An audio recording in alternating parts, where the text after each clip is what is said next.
Yes. Good morning, good afternoon, good evening.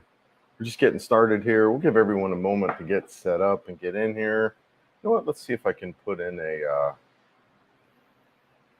see if I can put in. Oh, there's 14 people here already. All right, we'll give it a moment. We'll give saying I was going to do a introductory deal, but looks like there's some people in here. Just looking real quick. Yeah, I moved all those stuff this side. Yeah, we'll just give people a couple minutes to get set up, get in, get going. They're running around, man. Holy mackerel, it's been busy. It's been busy. Life in the new place. Yes. You guys hear me okay? How's the sound? You hear a lot of fan noise. I got fans going. Turn down the aircon maybe just a little bit. I've been running around, so it's a little bit warm. All right. Yes, Benny. Good morning. We'll just give it another minute. You know what? I'll see if I can get a video going here. See if I can get it. Hey, JC, what's up, man? Yes, I know. Look at this, right? Sounds good. All right, thanks, Sean. Appreciate it. All right, yeah, we'll start. Let's just give everyone a minute. I was gonna load up some. Let's see what we got. Let's see if we can load up some beautiful bean footage. Live intros. What do I do those live intros? Live intro. Cebu writing. Yes. Is there a short one? I did that one in a while. Here we go. We're giving it enough time. We'll just give everyone just a minute here before we get started. Yeah, what folks are getting in. Yeah, notice the background, right? A little bit different. Still very much getting moved in, getting set up, getting used to this place, but it's going all right. Like I'm liking it. Just trying to check in on the lighting. Let's see if I can get a little more light. A little more light. That ain't gonna help too much. A little more light. Yes. All right. What's everyone up to? I've moved, and no, I'm not in Dumageddon. I get a lot of that still. Why aren't you in Dumageddon? Yes. Well, I'm here.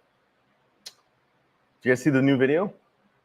I think it's been almost 2 weeks since I put out a video. Lots been going on. It's been really busy. And yeah, just kind of I'm excited about 2024 and just kind of refocus and reset, recenter. There's been a lot of meet and greets, like a lot of meetups with people. Mike was in town, so he was doing some things, and I co-hosted an event with him. And yeah, so it's been a busy week, like full of meeting a lot of people. So I'm realizing in that kind of just have to refocus a little bit as far as prioritizing. You know, I've spent a whole week like meeting different people, and I love that part, right? I just absolutely love meeting folks and hearing their stories and getting connected with people. But then I don't shoot. I don't shoot any videos, you know, so that kind of happened a little bit. Yeah, just kind of reprioritizing a lot of things. I could see, you know, coming up this year was when I went back into fitness, and I got back in the gym, and I'm working out. I've been running now for a little bit, so, but it's been good. Yes, John, good morning from North Carolina. We'll get started here. My own Buntag, Magandang Umaga, good afternoon, good evening. Joe's in Leyte right now. She's in Southern Leyte. She's back home. She's been there not quite a week, like 4 or 5 days. She's handling some family stuff. So yeah, I mean, she was, you know, a caregiver, right, in her family, and you know, she had been here for the past 5 months or so. So she had some stuff to get there and just get reconnected with family. So she's actually back in Southern Leyte, and if you follow her channel, she's just actually renamed it. I think it's Just Joanne. She's posted some stuff on there regarding her trip too. So, but yeah, no, good here for sure. Yes, JC, morning. To look at all this space behind you, dude. 96 square meters, man. 96 square meters. That is massive, massive. I mean, this space right here that's here that I'm in, this is the dining room and then the living room behind me. It's bigger than my entire apartment before, man. It's crazy. Sounds good. Yeah, appreciate it, John. Good. Thanks, guys. Yes, the Filipino lotto winner. I mean, I must be, man. I must be, right? I hit the freaking jackpot. Yeah, I know. It's been great. And that's why I say, too, as far as meeting people, meeting folks, and that whole thing around that, I love that, right? It was really one of the main reasons why I did the channel. It really was, just moving into a foreign country, not knowing anybody, and then just kind of build a network here. And it's been amazing. So I really enjoy it. So yeah, I'm renting this from somebody who watches the channel. So really just awesome. Love it. Mac Daddy and J-Lo pimping in the new crib. Yeah, man. So I'll do a video. Obviously I'm not going to show kind of my unit number and all that kind of stuff, but I'll shoot a video inside. So it's huge. It's huge, especially compared to, I was in a studio for a year. Joel was there for 5 months, so it was two of us in the studio. But yeah. At least Joe's can come in another room. Yeah, we got 2 rooms, so it's really cool, man. I'm excited about that because my daughter can come out. I got some friends and stuff, so it really it allows for some visitors to come in and check it out. My son and his wife, if they want to come out. So yeah, really excited about 2024 and being in this space in Cebu, and really excited about being in Cebu City again. I definitely want to go out and explore some other areas of the Philippines. I'm not giving up on that, but I really like it here in Cebu City. I'm a fan of the city. I like walking around the streets and doing stuff, grabbing cabs and grabs. I like that type of environment. And Cebu City has it. They've got tons of restaurants and malls and just things to walk around and do. I really like city landscapes and photography of those landscapes. Like the cool buildings and stuff like that. And just like the normal everyday Philippines lifestyle. I love that kind of stuff. And so I'm really happy to be here in Cebu City. And it's really interesting as I watched kind of that transition and that whole discovery process as far as moving there. You know what? I'm going to shut that blind behind me. But I do have a wireless mic, so I can talk about it. But in this past month or so in that inquiry, while I was figuring out where I was going to live, it really was kind of a little bit not concerning, but I just wasn't feeling it, right? And then kind of when I made the decision to stay here, I was like, man, it just felt good, right? It felt natural. It felt like yes. So really excited about being here in Cebu for another year. Yeah, there we go. A little bit better. Getting a little bit backlit. Yes, good morning. Good morning from Mactan Island. Yeah, cool. Yeah, good morning. My own buntag. I don't know why I say tog, but my own buntag. Right, John? Right, Joe? 93 square meters. Huge difference, right? Just massive. 2.5 baths, made quarters. Not that I've been made, right? But big. I mean, like I said, this space is as big as my old just right here, and I got 2 bedrooms, a kitchen, nice kitchen, right?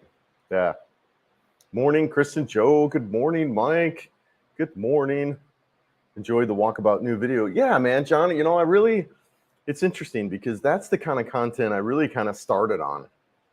Is that walking around the city, talking and that kind of thing, totally like raw, natural, just kind of, hey, what's going on, right? And what can I get into and what can I see and what kind of interactions can I have, right? That is the kind of stuff I'm going to be doing more of. I like doing that. I love doing that kind of stuff, right? So more of that to come, John. And especially in this particular neighborhood too, I feel like it's more exciting for me, and I think it's more entertaining content for you guys. The Cebu Business Park and IT Park, I mean, those are great areas, right? But they're, there's almost like walking around in any major city in the United States, right? So bringing you guys some different content, some different views of what it's like in the Philippines is, dude, I'm really excited about. Now, I probably will shoot some IT Park area because it's about 20 minutes away if I walk, but I haven't shot a lot there. I've been living in the business park for the past year, so I'll probably also be shooting some IT Park stuff. And with this new camera that I bought, this Pocket 3, and actually with a 1-inch sensor, I can shoot some light, some night stuff or low light stuff. And so I plan on doing that. Actually, what I'm considering doing, if I can get it working, is I'd like to do lives from like Saturday Night Live from IT Park, and just kind of show you what it's like wandering around IT Park at night live, and we can maybe do chat. So a lot of factors in that, right? And it's still kind of testing it out or that kind of deal. But that's one of the things I'm kind of looking to do while I'm here. But yeah, appreciate that, John, and more of that to come. Is I like doing that type of stuff as well. Does anyone know what car ferry to take from Dumaguete to Bohol? Yeah, I think from Dumaguete to Bohol, Jack, you have to go to Siquijor. So I think you go Dumaguete to Siquijor to Bohol. I think that's how that works. I could be wrong, but I think that's how it is. I still need to catch your latest video. Yeah, no worries, Benny. Yeah, I just put it out last night. I haven't looked, but I know it's been over a week, maybe 2 weeks since I did a video. I think my last thing I did before was a live. So yeah, it's been a while since I've done a video. How's your blood pressure history? Happy New. My blood pressure, I think I'm normal, Rory. I've never had any issues with blood pressure in the past. I just had a physical recently when I was dealing with that positional vertigo, which is resolved, by the way. But yeah, I haven't had any blood pressure history. So yeah, new home, still very much adjusting, but liking it here. Is that a water fire safety system up in the ceiling behind you? Yes, I believe there are sprinkler systems around me. Yes, that is one. And there's another one above me here. There's several. Yep. Yeah, pretty cool, right? Really, a really nice building here. It's a Rockwell property. I don't know that developer, but supposedly it's a very high-end developer here in Cebu City. And I'll do a video of the grounds and stuff like that and show you guys. It is immaculate. It is beautiful. Really is beautiful. It's going to be hard moving here in October. Moving out of here in October. It must feel strange not having Joe with you. You guys have been together pretty much 24/7 for months. I know, Benny. It is weird. Yeah, it's different. So, and she's doing great. I mean, she's, it's a new dynamic for sure. But she's doing good. We're both doing good. Like I said, she's got some stuff there that she's taking care of, and she should be back here. And I believe she just needed 2 weeks. So about 2 weeks, she'll be back. Any amenities? Swimming pool, tennis? Yeah, man. So there's 2 swimming pools and a nice gym. Now, the gym here, I actually like it better than the Selenia one that I was in before.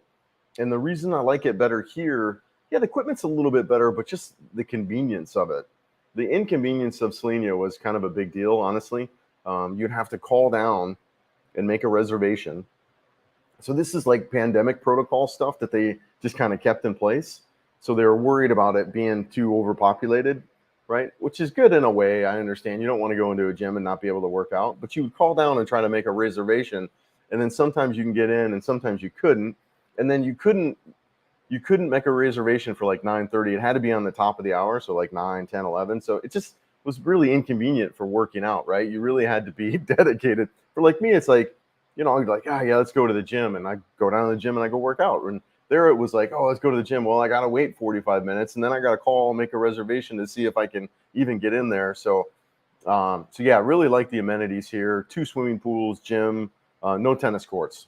But actually, we're looking at getting in some racquetball. My buddy Scott and I are looking to get in some, not racquetball, pickleball. We're going to get in potentially some pickleball here. I think there's a place called City Sports, he was saying, that's got some pickleball tournaments or, courts and stuff that they play. So yeah, more to come on that too, actually, as I kind of explore pickleball. Holy smokes. Yes. You got up, walked in the background and disappeared. You have so much space. I know, right? This place is massive, man. The bad thing is it's hard to, it's like cleaning it now. I got my robot vacuum. Thankfully, I brought that from the United States. So at least I can schedule that to run 3 times a week and clean the floors. But I got to clean it now.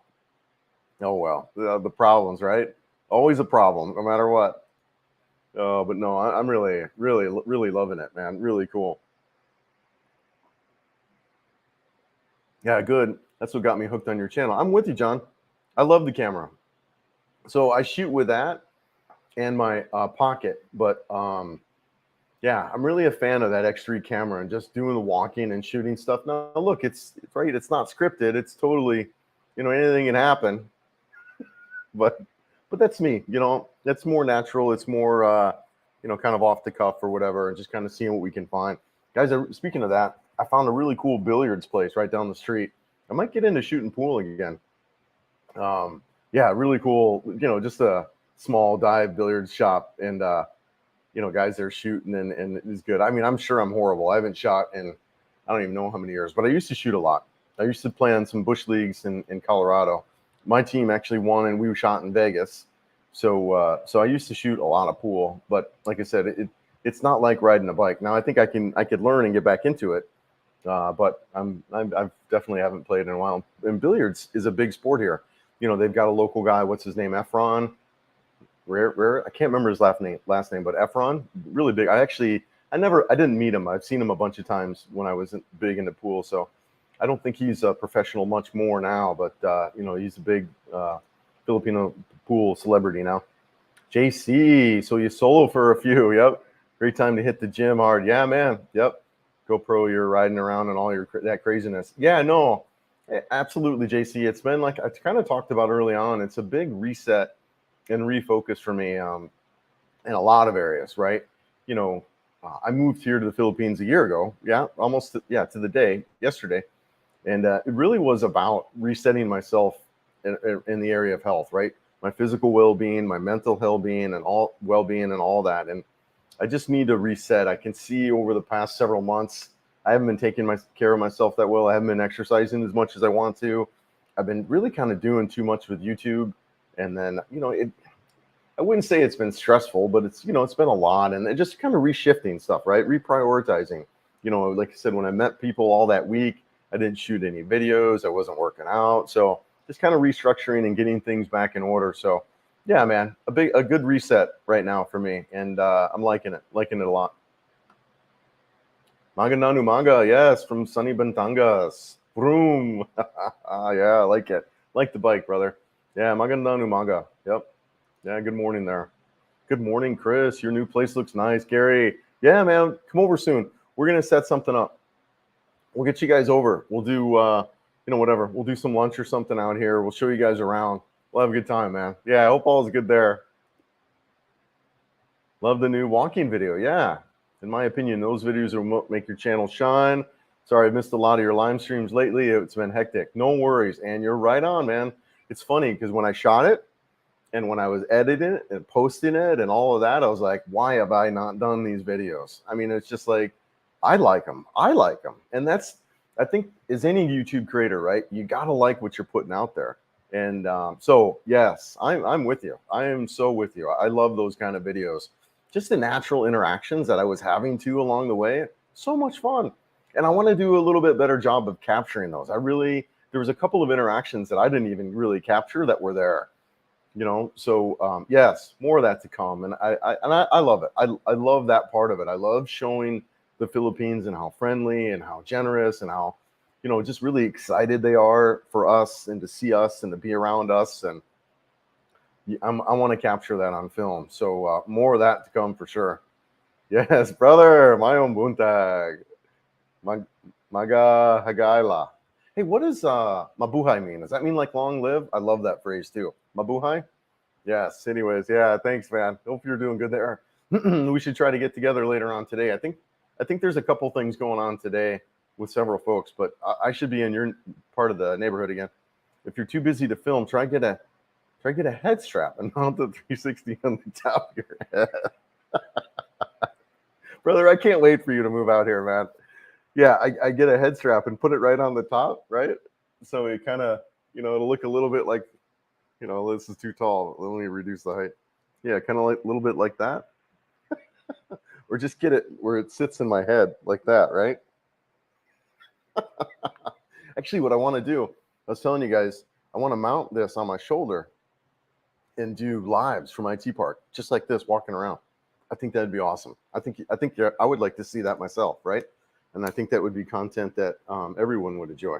So I don't know. I got a lot of logistics to figure out. One, I got to mount this, and then two, is my cell service good enough? And then three, how do I get the comments? While I'm walking, that would be another thing to kind of work on. But yes, too funny, Benny. I just got over positional vertigo and had an issue with my pressure in my head. I also got blind spot on my eye for the time being. Yep, Mike. So I had positional vertigo. It scared the crap out of me, right? It's like, why am I dizzy? Why am I dizzy? And it only happened when I would look up or if I moved my head quickly. And I think what happened in hindsight is when I first got here, I think it was March or so. I can't remember when exactly, but I'd got a really bad bug, like a flu or COVID or whatever the heck. I don't know what it was, but I was sick, man. I was vomiting and all that. And I think what happened is I got the crystals in my ear kind of out of whack. And anyways, so I went to a doctor here, and they said, yeah, here, go to an ear, nose, and throat. And I went to the ear, nose, and throat doctor, and they said, hey, I'm gonna run you through some tests. Here's this clinic over here.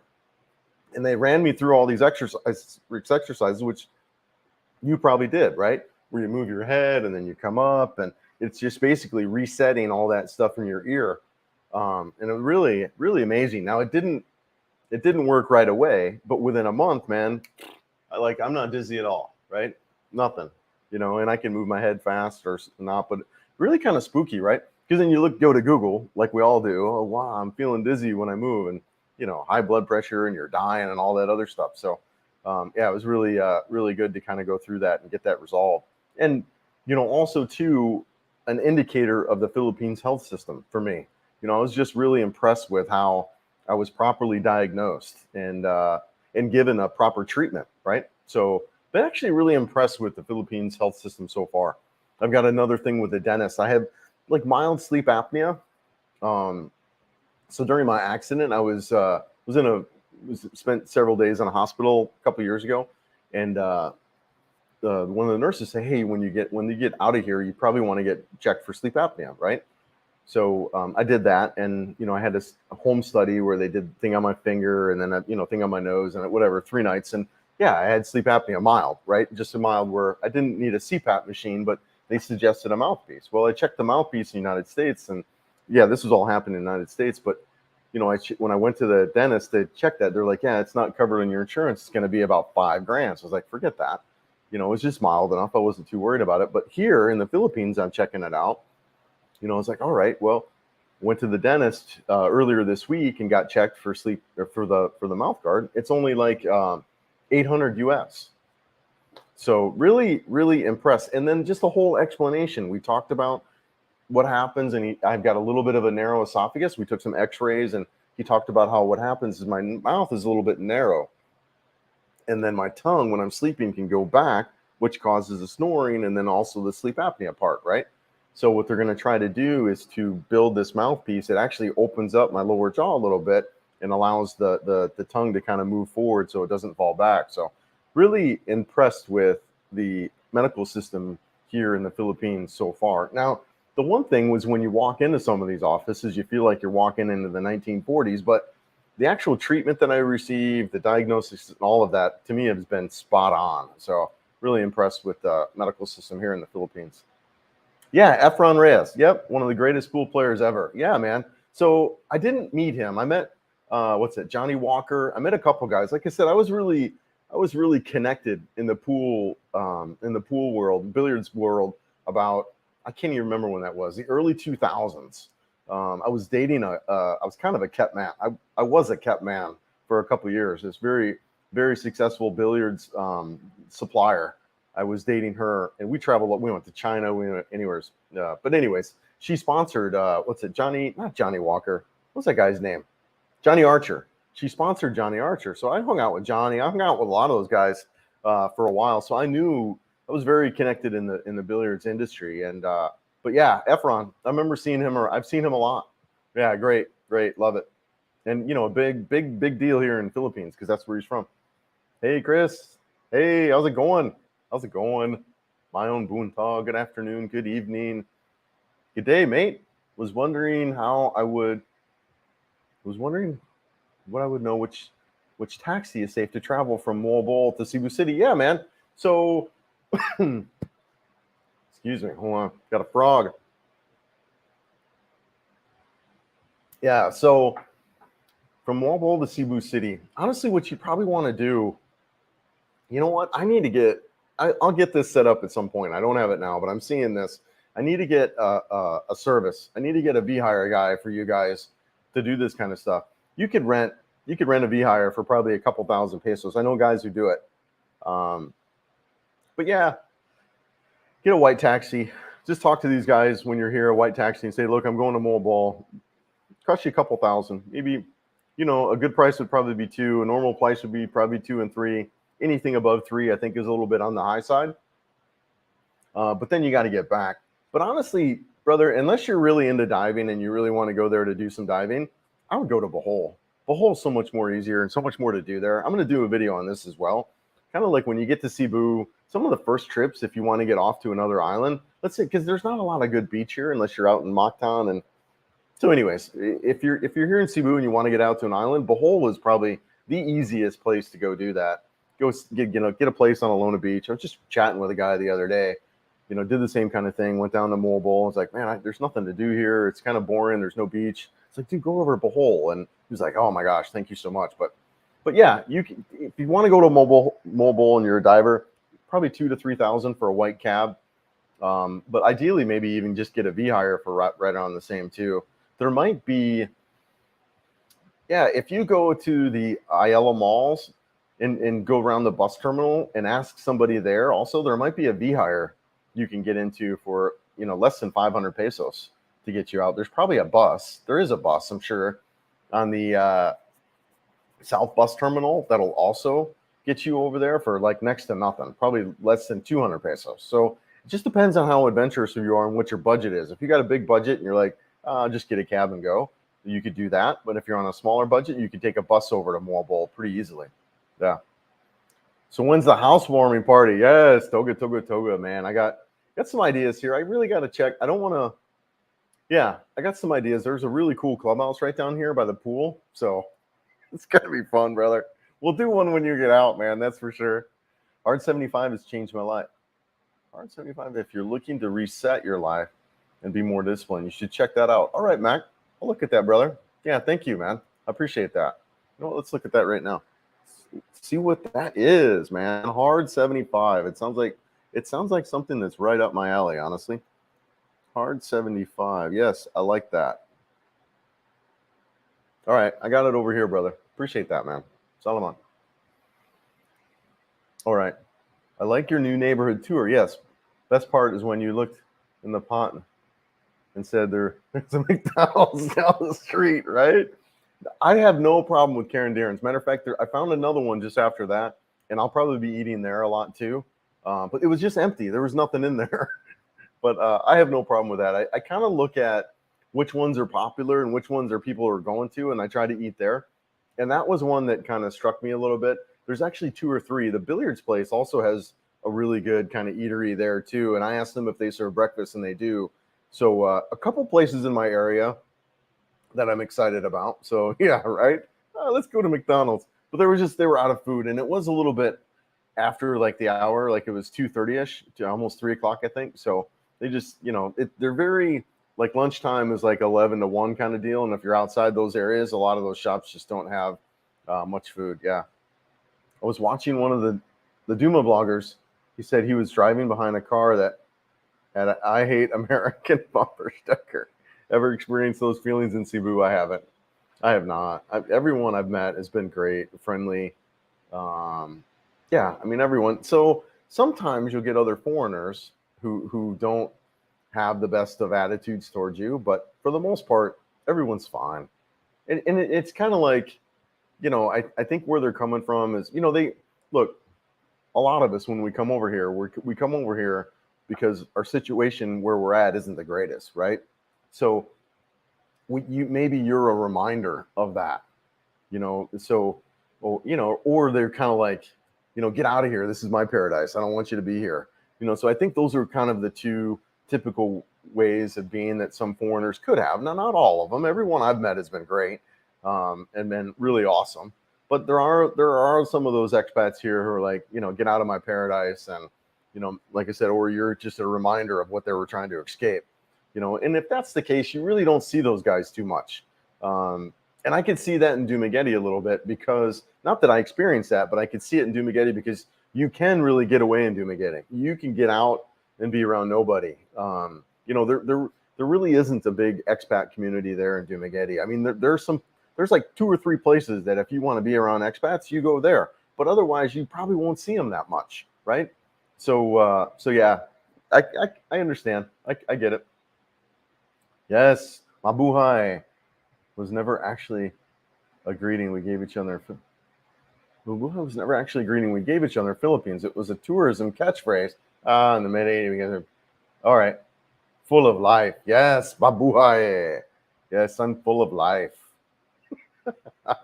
Thanks, brother. Appreciate it, man. Hope you're good there. Yeah, I'm really glad. It was one of the things when I looked at moving, I was like, I'm going to be away from my buddy John, man. I can't do that. Yeah, good stuff. Eric, good morning to you. Make today better than yesterday. Yes, about your vertigo. There is something you can do at home called, yeah, that's what they did. Yeah, no, that's exactly what they did, Eric. And that's what fixed it for me eventually. Now, it wasn't overnight, right? But it did fix it. I don't have any more vertigo. Really, really incredible. But it made me dizzy, right? Because they move you really fast, and it did reset things though. The Color of Money is one of my favorite movies. All right, yeah, I'll have to check that out. I haven't seen that in forever. Jules is in Dumaguete. He got hit by a car on his motorcycle. Oh man, he just recovered from another illness. Oh, dude, that's rough. Yeah, you got to be careful out here. I don't really ride much in the city. I don't. That's one of the things I like about Cebu is you don't need a vehicle, guys. You can get by on Grab and taxis and all that, or just walking. It's a small area, right? It is a small city. It's not spread out. It's compact. You can get around. You can walk from IT Park to Business Park. It takes you maybe 20 minutes to get to walk in between them. I really, really like the fact that you can get around really easily here. Efron Reyes has been in Angeles for a while, and he's playing locals there in a few bars. Yeah, man. Yeah, great guy. Like I said, I didn't meet him. I've seen him play live in person, back in the early 2000s, but I've never didn't meet him in person. But yeah, great pool player, right? Very extremely talented, professional. Yeah, thanks for the tip on Bohol. Appreciate your help, man. I'm telling you, brother. Bohol, if you're just looking if you get here in Cebu and you're looking for a quick, easy getaway, Bohol is it, man. It is so easy. And you can do really cool stuff there when you get there. You get in, you go to Alona Beach. You can sign up for the day tour. They're going to take you to the riverboat. They're going to take you to the man-made forest. They're going to take you some butterflies and that pythons. They're going to take you to see the tarsiers, the chocolate hills. Just kind of fun crap to do. When I was here on tourist mode, just kind of checking it out, I loved that day. I saw a bunch of stuff, right? It was fun, and it wasn't that expensive. I think it cost me, whatever, 3,000 pesos, what's 3,000 pesos? Yeah, 1 second. Sorry. I don't have my stuff up here. Convert dollars to pesos. 3,000. It's like, yeah, $50 for a full day. Yeah, really, really cool, right? So yeah, Bohol is great. I'm telling you. And from here in Cebu, you just take a cab over to Pier Crap. I don't remember which pier it was. Pier 1, Pier 3, and Ocean Jet. And you go to Ocean Jet office, get your ticket, dude. You're on the boat. Easy, super easy. And when you do the boat, just get an outside cab. Just get an outside up top. Sit along the edge, and you don't need the aircon inside. Just sit on the outside, get the fresh air, see what's going on around you. Unless it's really rainy and stormy, then I would, maybe go indoors. But otherwise, dude, just go outside. It's really nice up there. Love it. Being connected, I know what you mean, bro. Very connected with my Wi-Fi. Yeah, that's interesting. I think my internet's pretty good here. My first live from my new place. Jules is the one that saw the bumper sticker. Yeah. Oh, okay. Yeah. Motorcycle is the last thing Jules should be riding after losing his. Yeah. And you got to be careful here, guys. It's a different riding dynamic here than what we're used to in the West. The speeds are a lot slower, but man, it's quick reaction. You got things coming in and out at you pretty quick, and they'll pull out in front of you. You have to adjust to that. Everybody will. Motorcycles, cars, they don't. It's like if you're not in front, they can't see. So everything in front is good, but when you're behind, dude, they're just gonna move around and cut right out in front of you, and they really don't have a lot of vision. I've noticed. Yep. Yeah, a little bit dicey, but you get used to it. I'm definitely an XL in the United States. Like, I'm a stocky kind of guy, right? I've always been that way. Yeah, I'm an XL in the United States, and here I don't even know what I am here. I haven't bought any clothes here. Probably a double XL because the sizes are a little bit smaller. I want to, yeah. Oh, brother, it was interesting, man. It was. I'm not gonna lie, that was an interesting time. I traveled all over the world. I went to China. I went to Costa Rica. Where else did we go? I can't. We spent a month in China because she manufactured out there. This is early 2000s. Yeah, yeah, really, really unique. But I don't know, man. I got bored too, right? I got bored. I was in my late 20s. She was in her early 40s. Cuckoo-ca-choo, Mrs. Robinson. Oh, life, right? Life. Incredible. What are you going to do? Hello from Ohio. Hey, Thomas. Retiring in March next year. Planning the transition. Very excited. Yeah, good for you. Yeah, right around the corner, right? Right around the corner. Have you done a scouting trip yet? Where'd you go? Where are you looking to move to? Yeah, so exciting. Yeah, good for you, man. Good for you. Yeah, I can't believe it's been a year. Can't believe it. Time flies. Besides the weekly pay and insurance, anything you miss about the law firm? Do you stay in touch with your coworkers? Yeah, honestly, I miss a lot of my friends there. Good people. And as much as I, really hated, I loved the work that I did. I loved it, man. I loved it. Loved it, loved it, loved it. I love the attorneys. I love the staff. I love the paralegals. I love the interactions that I have, the relationships that I was building. I absolutely love that. And my coworkers, like my direct guys that I work with directly, the friendships that I have there, I miss those guys. I really, really do. The leadership is all I was just like, you guys are freaking cuckoo. That's the only problem I had with my last job. And not even the firm leadership, just like my department. And I've talked about this a lot. I mean, IT managers they're the worst. They are the worst. I've made this joke. It's like Bill Cosby leading a women's shelter, right? It's the wrong people for the job. They just don't have the skill set to lead people. They're better with systems and technology and that. And then you got these guys that are in these positions that are absolutely horrible. But mostly what I miss out of that work is just like that. I miss those interactions with those guys and my friends and, helping people out in the area of technology. I love that. Now I'm doing stuff here and similarly where I'm helping people adjust to the Philippines, right? So I do love what I'm up to now. I love the exploration that I have. I like the contribution that I get to be. Yeah, so I do love what I'm doing now, but and if it wasn't for just the absolutely horrific leadership that I had, I would probably still be in that job because I did get a lot out of it and I really enjoyed it. I got to make a difference with people in the area of technology. I did it for 16 years for one firm. I mean, I was highly regarded and respected. Obviously, you have to be. You can't fake it for that long, right? So, especially at that level. So yeah, I do. I do miss my people in my firm. I do. I made some great friends, and I miss hanging out with them. I miss interacting with them. Yeah, and there's a couple of them that I stay in touch with, but not everybody. But a couple. Yeah, I am an XL here in the States. I'm a 3XL. I hear you, Charles. I hear you, man. I hear you. I wear a large here in the States and XL in the Philippines is too snug. I haven't bought a lot of clothes here. I bought most of my stuff and then shipped all my stuff So I haven't really bought. I think I bought one shirt. Joe was like, Chris, you wear the same 3 shirts. Come on, it's time to buy a different shirt. I was like, all right, all right.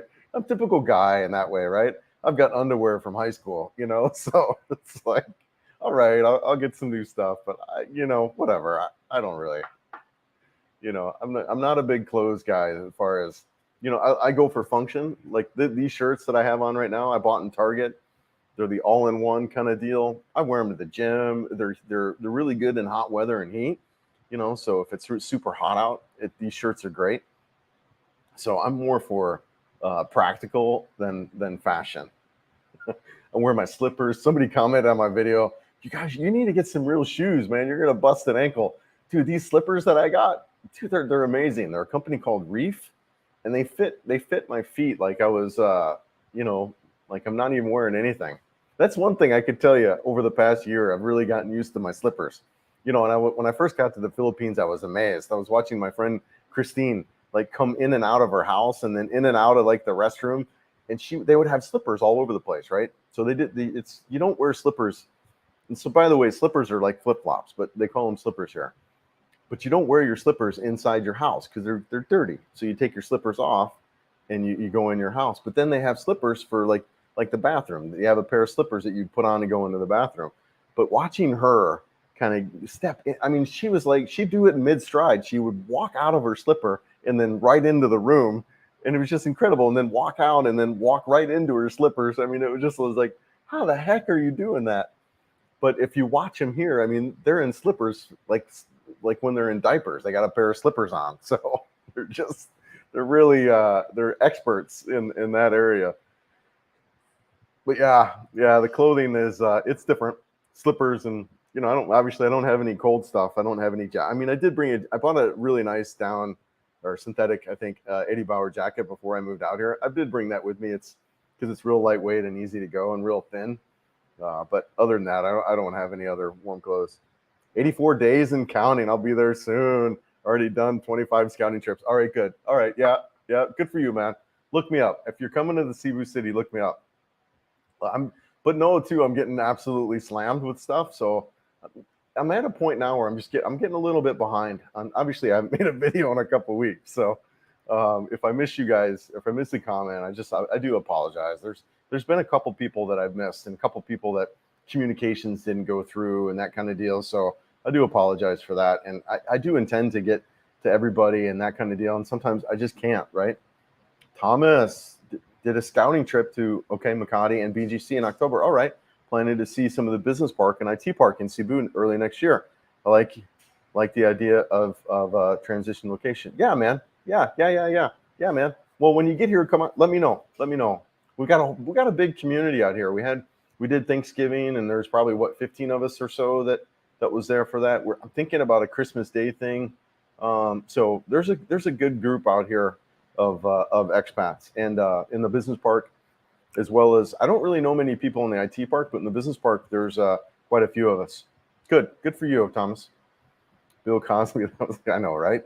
Bill Cosby opening up a women's shelter. Ain't just the wrong person for the job, and that's your typical IT manager, man. That is your typical IT manager. I mean, think about it. You got a group of guys who, their career has been systems and hardware and software, and nothing to do with people.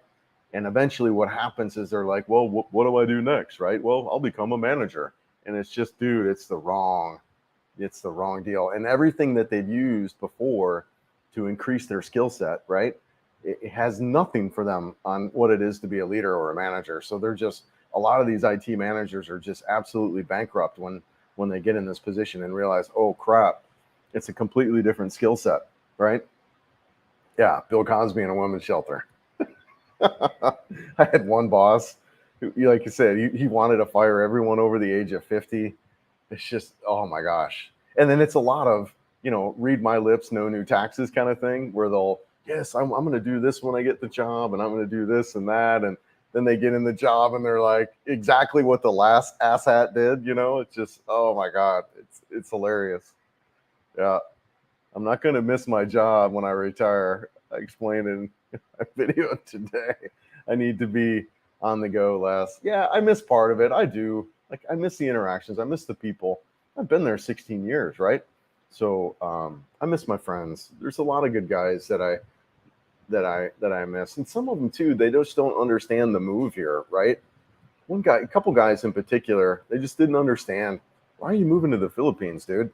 They have that whole misconception of what it is to be here, and so there's some of that was going on, and but yeah, for the most part, it's good. A couple guys though, I'm excited to maybe have a couple of my friends come out this year. So it has to be asked. You getting better sleeps? Yeah, I know. I noticed I look a little tired today. I'm adjusting to the sleep here. I'm still adjusting. I think I've been here 3 nights, and yeah, not too bad. I don't think I slept as good last night as I had my old place, but I'll get there. I can tell. I'll get there. I don't think the aircon in my bedroom works as well, so it was a little bit hot last night, but I'll figure it out. After my mole diving canyoneering trip next year, I plan on taking my teenage girls who will be 17 and 14. Any recommendations for Filipino trips for teenagers? Honestly, I think Mole is great. I think that's a great option if you're coming here to Cebu. I do. I think it's great for kids too. It's friendly. Yeah, I mean the Oslab whale sharks I think is fun for kids too. They might enjoy that if they liked.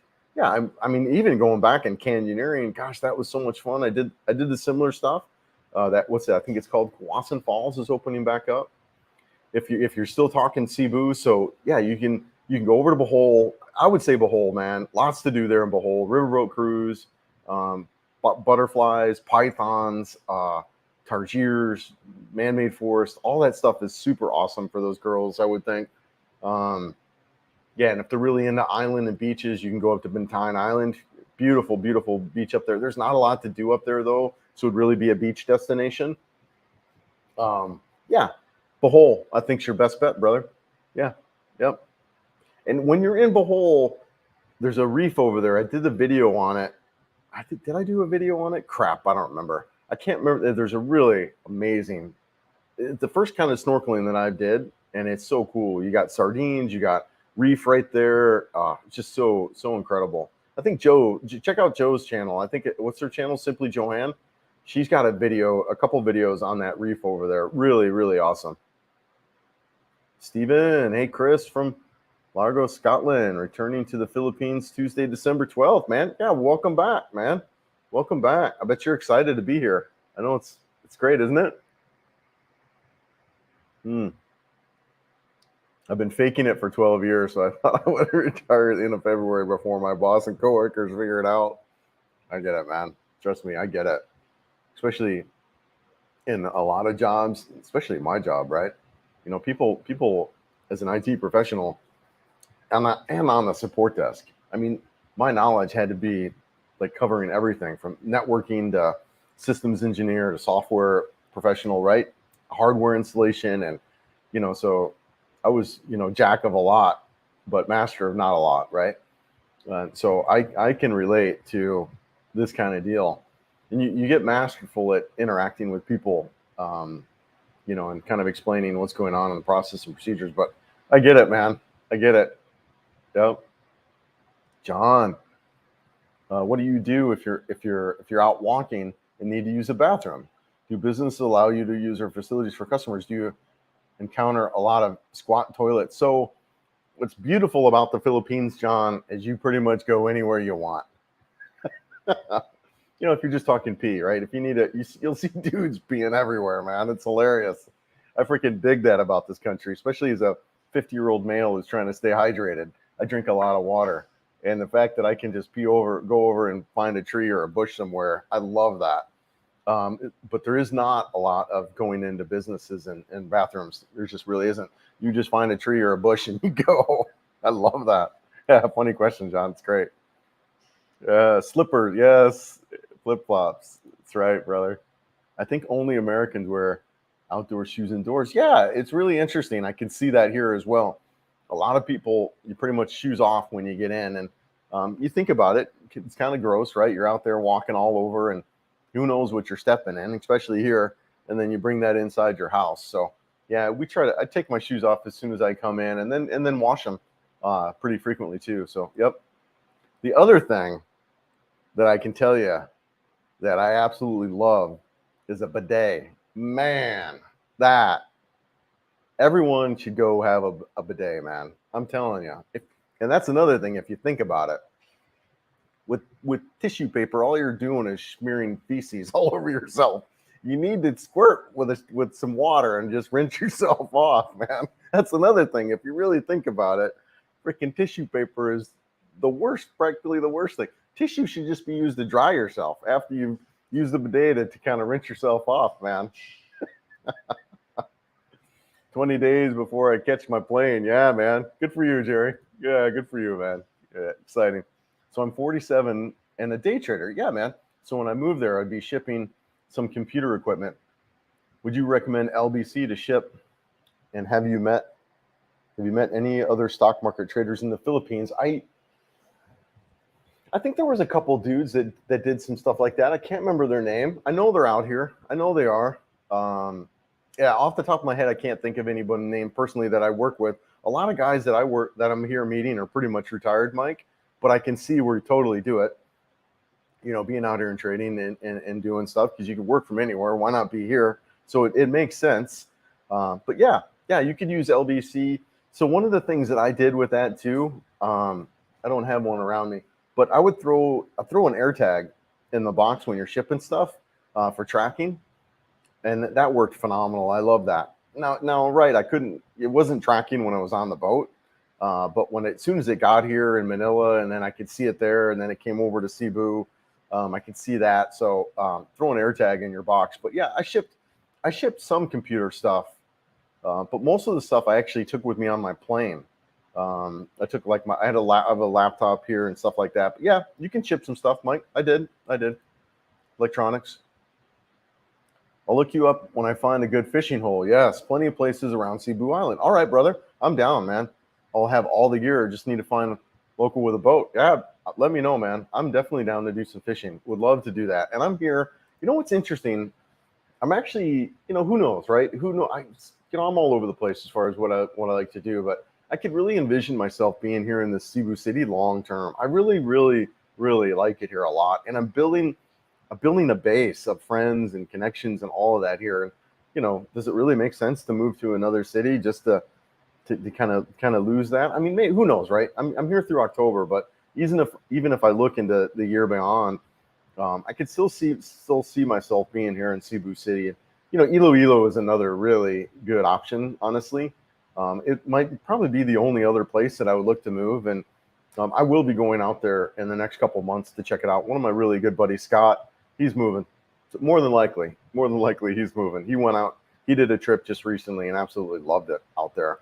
Smaller city, but still a city. You got great restaurants and eateries and all that stuff. You got modern amenities, really well laid out city with nice roads, really clean, decorated like medians, in the road, and bike paths and that kind of deal. So he loved it. And, he's from, kind of the Nevada area. So he liked that open space, right?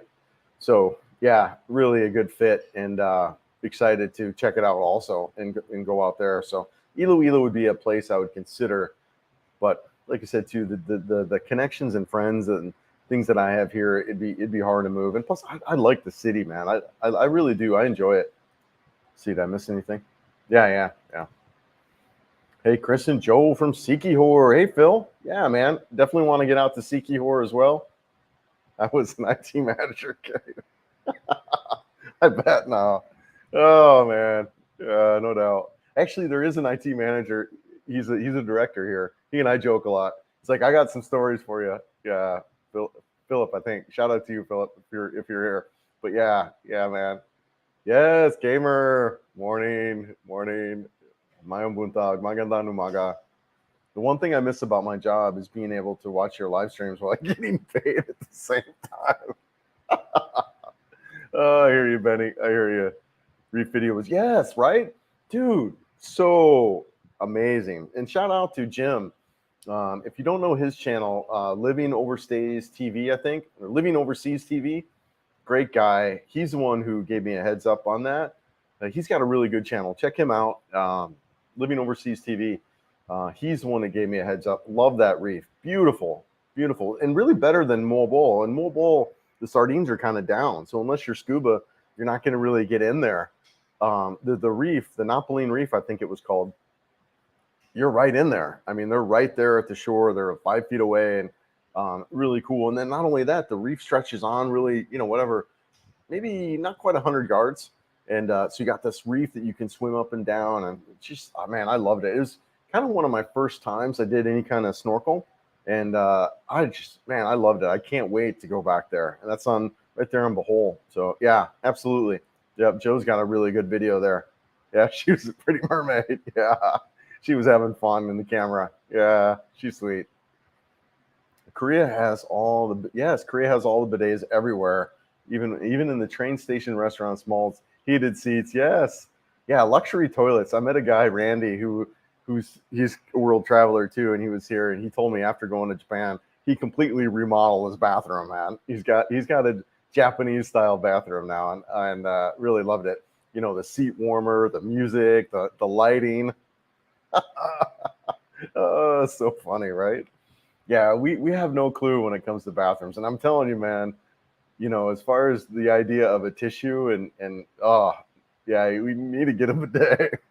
Back in the 70s and 80s, flip-flops were called, yes, thongs, I remember, yep. And I'm not talking about, yes, I remember, brother. I remember thongs. Yep. Slip-on thong. Yeah, I remember thongs. Yep, flip-flops. Broke my flip, stepped on a pop top, Jimmy Buffett, right? Yeah, sorry, I messed up that lyric. Hey, Chris, what's the place you went to where you saw the crocodiles? Okay, that's a nice place to bring teenagers. Yeah, sure, absolutely. You're like a Pinoy now. Pinoys are so used to bidets. They bring their portal ones, or they use the Taibo, right? They use the bucket. So the place I saw the crocodile, that was Safari Adventure Park. It's just north of Cebu. A little bit tricky to get to, though. I'm not going to lie. A little bit of a problem to get to, but we got there. You have to take it. So I had actually I didn't have my motorcycle then, did I? How the hell did I get there? Oh yeah, I think we took a cab up to, and then took a motorcycle over. But yeah, anyways, yes, Cebu Adventure Park. Loved it. Just north, about an hour north. I need to get back there. Really, really cool place. Great place for kids. Absolutely. Yes, I'm becoming Pinoy. I'm here a year now. Bidets. You carry spritzer water for your walks now.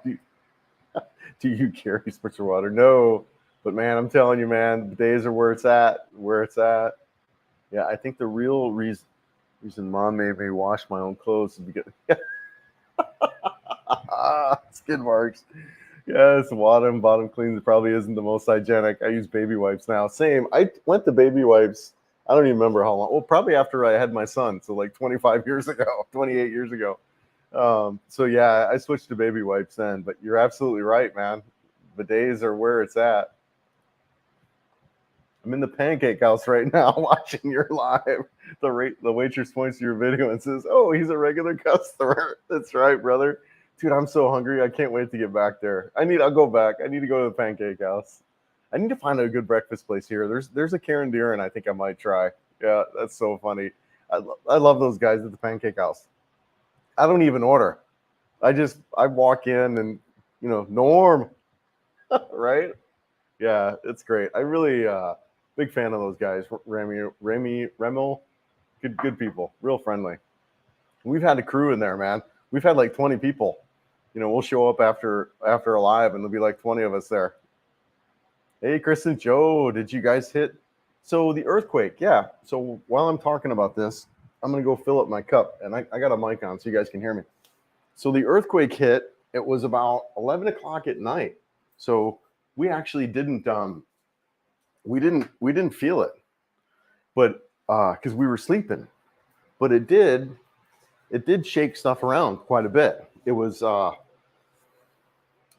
I don't know what it was, the Richter scale here in Cebu City, but we had the meet and greet that Mike had. He had that the day after, and a lot of people that were up said, "Yeah, I felt it. It was shaking stuff around, but I didn't feel it mainly because I was sleeping." So, but my buddy John, He was telling me he was up and he felt it. So, but yeah, it was here, but we didn't feel it. Best high class bar, have a drink in Cebu City. Sold me on Behold, by the way. Yeah, man. The best high class bar to have a drink in Cebu City. Ask John, what's the best high class bar here in Cebu City? I don't know. Yeah. Yeah, I'm not sure on that. Probably somewhere here in IT Park, I'm betting. Yeah, I'm not sure on that. If my buddy's John here, he might know. Actually, we went to a really nice speakeasy. That was really cool. They had some jazz music. Yeah. My buddy John here, he'll tell you. G'day, mate. Watching from Sydney, Australia. Heat wave hitting Sydney now, 42 degrees Celsius. Wow. Yeah. Yeah, here it's been pretty warm here too. Not too bad though. Honestly, guys, the weather here, non-issue. For me, coming from Colorado, non-issue. Not even the slightest, man. I love the weather here. So easy. Careful, John, you're gonna make him cry. Oh, I know, right? Yes, the bidet is going to add. Yes, man. They're just so. They're life changing, man. I love the sign that they had posted in the toilet stall at the airport in South Korea. It showed a person standing on the toilet squatting with a big splash of water. Oh, brother. Oh, GC Golf. It's going to make him run over some Al Capones. I know it, man. Gosh, I'll be over there in a little bit. I sent 10 large packs of baby wipes in my box. Yeah. Hoping a friend didn't steal all of them. So you can get wipes here. I think I have. Yeah, I don't know. My stuff is all over the place. I thought I had some right next to me, but you can get wipes here in the Philippines. So they're around. The Social, yes. Oh yeah, okay. Yeah, the Social might be a place. Yeah, not bad. And there's a Social here in IT Park, and there's also a Social in the Business Park. Yeah, that's not bad. It's more of a sports bar kind of vibe, right? I wouldn't call it like a Scotch place, right? If you're looking to sip some Scotch and chill out, that speakeasy I went to would be it. They have some really elaborate whiskeys there, I think, and ways of preparing with smoke and all that. Yeah, it just kind of depends. But yeah, the Social wouldn't be too bad. Oh my gosh, those Al Capones are unbelievable. Taco, yes, my buntag, brother. Taco Nomad. Great to see the Philip lighting studio unit. That light in front of you was swinging during the earthquake. Yeah. Oh, so were you out here when? I bet it was swinging.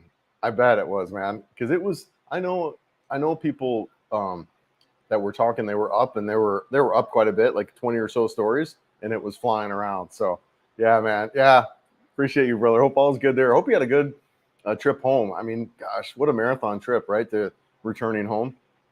Hey, Chris, the last video I watched, you're going to move to Dumaguete. So what changed your mind? Great. Well, I'm going to talk about this. And I'm going to fill up my cup because I got a wireless mic and you can hear me. So what changed my mind? Well, there's a lot of things that happen around the move. And really kind of the main thing that happened is I got that the housing in Dumaguete wasn't kind of what I was looking for. Now, I think if you're like a family, or if you have a girl, wife or whatever, that kind of deal, and you want a 2 to 3 bedroom house, I mean, I think Dumaguete is great. But for me, I just kind of wanted a smaller 1 bedroom, and trying to find that, was hard. I mean, and the pricing, it was more expensive than what I was paying here. It was like 25 to 30,000, and it wasn't as nice. It was gross. It was the one we looked at now granted, we just spent 1 day. That's all the kind of the time I had. But on the same side, that's kind of all the time that I did here in Cebu City too, right? So it's just so much easier to find a place. But so we spent the 1 day, and just, gosh, the one place that was like, all right, this would work. It was just gross. It smelled like urine. It was covered with, it's just gross, man. So the housing was probably the number one reason why I kind of got turned off with Dumaguete. Now, Dumaguete wasn't going to be a long-term thing for me. It was going to be 3 to 6 months. You know, and it was really just going to be a base while I would explore stuff. Like it would give me easy access to Siquijor. It'd give me easy access to Negros, just riding around Negros, right? I could cruise up to Bacolod and all that kind of stuff. So Dumaguete wasn't going to be a long-term place. And even when I was there, I was going to be traveling a lot, right? So the housing kind of didn't play out. And then I kept looking. I met with a realtor. I kept looking at places online. And I was like, man, this is just horrible. I kept seeing 2-bedroom places for around 30,000 for, you know, 30,000 or so. But I didn't want that. I was looking for more like a 1-bedroom. And if I could stay around the 20,000 mark. And then there were just, like I said, there were gross and no pools and all that. Well, so I was getting discouraged with the Dumaguete. And then, you know, a guy who watches the channel said, look, I've got a place. I'm going to be retired in a year. It's going to be open. Do you want to rent it? And so it's here in Cebu City. So I checked it out. It's just, dude, this place is immaculate. It's huge. Now, granted, it's a 2-bedroom, so it's bigger than what I wanted, but it's just so beautiful here. And this place rents, guys. This place rents for like between 80 and 100,000 pesos a month. I mean, it is Beverly Hills of Cebu City. And I just couldn't pass it up, right? And, you know, and granted, you know, I'm not paying that, but, you know, I got a really good deal on it. So yeah, so that's kind of what had me in Cebu. And then, you know, when I was in that inquiry of where I was going to go and looking to go to Dumaguete, and I got there and I'm looking at the housing and I'm looking at kind of the smaller sleepy town vibe that's there, I just like, man, this isn't for me. And it doesn't mean that Dumaguete is bad. It doesn't mean that, you know, that there's something wrong with it. You know, it's like Coke versus Sprite deal, right? There's neither one is better. It's just what do you prefer? And for me, it wasn't a good fit. So that's kind of what happened there. I know I got a lot of questions on that last video I just put out because people were like, well, wait a second, I thought you were going there. And that's kind of how it all played out, was the housing options that didn't really fit me and what I was looking for, which is, you know, more condo type of living versus house living. And then 2, just this property falling into my lap. So, and then 2, my connections that I already have here in Cebu and really liking that, right? So great question though. I appreciate it. And I appreciate, you know, being able to kind of dive into that in a live, because I can't do that type of stuff in a comment section, right? I can't really fully answer that. Rooftop bar in Seda IT Park. Yes, absolutely, Kenny. That's another great, yeah. So that would be, Kenny, that would be the option of like a really nice bar. Absolutely, Kenny. Right on, brother. Appreciate that. Yep, good one. Yeah, no worries, Aussie. Yeah, it really kind of depends on what you're looking for. If you're looking for like, yeah, if you're looking for a whiskey bar, I would say probably that Speakeasy that John and I went to. Yes. All right, cool. So John's making some comments down here too. That Speakeasy that we went to would be a really nice kind of whiskey bar. The Seda roof one that the gentleman Kenny just mentioned above. The Social would be more of a casual. So if you're looking for like a beer bar, that would be some places. There's a lot of like that kind of things around. I'm not a drinker. I quit drinking like 2015, but there are a lot of places like that that are here for you, brother. Blue Bar. Okay, there we go. Blue Bar Grill. Yeah, Mango. Oh, nice. Marco Polo Hotel Rooftop. I want to go check that out, man. Has a nice bar and great views. Should vlog. Yeah, brother. I will. It's right next door. Yeah. Hey, Chris, I've been planning to move to the Philippines when I turn 55. I was wondering what would be a reasonable amount in my 401k to live there comfortably. Well, I would say, look, it just depends, right? It depends on your lifestyle, what you like to do.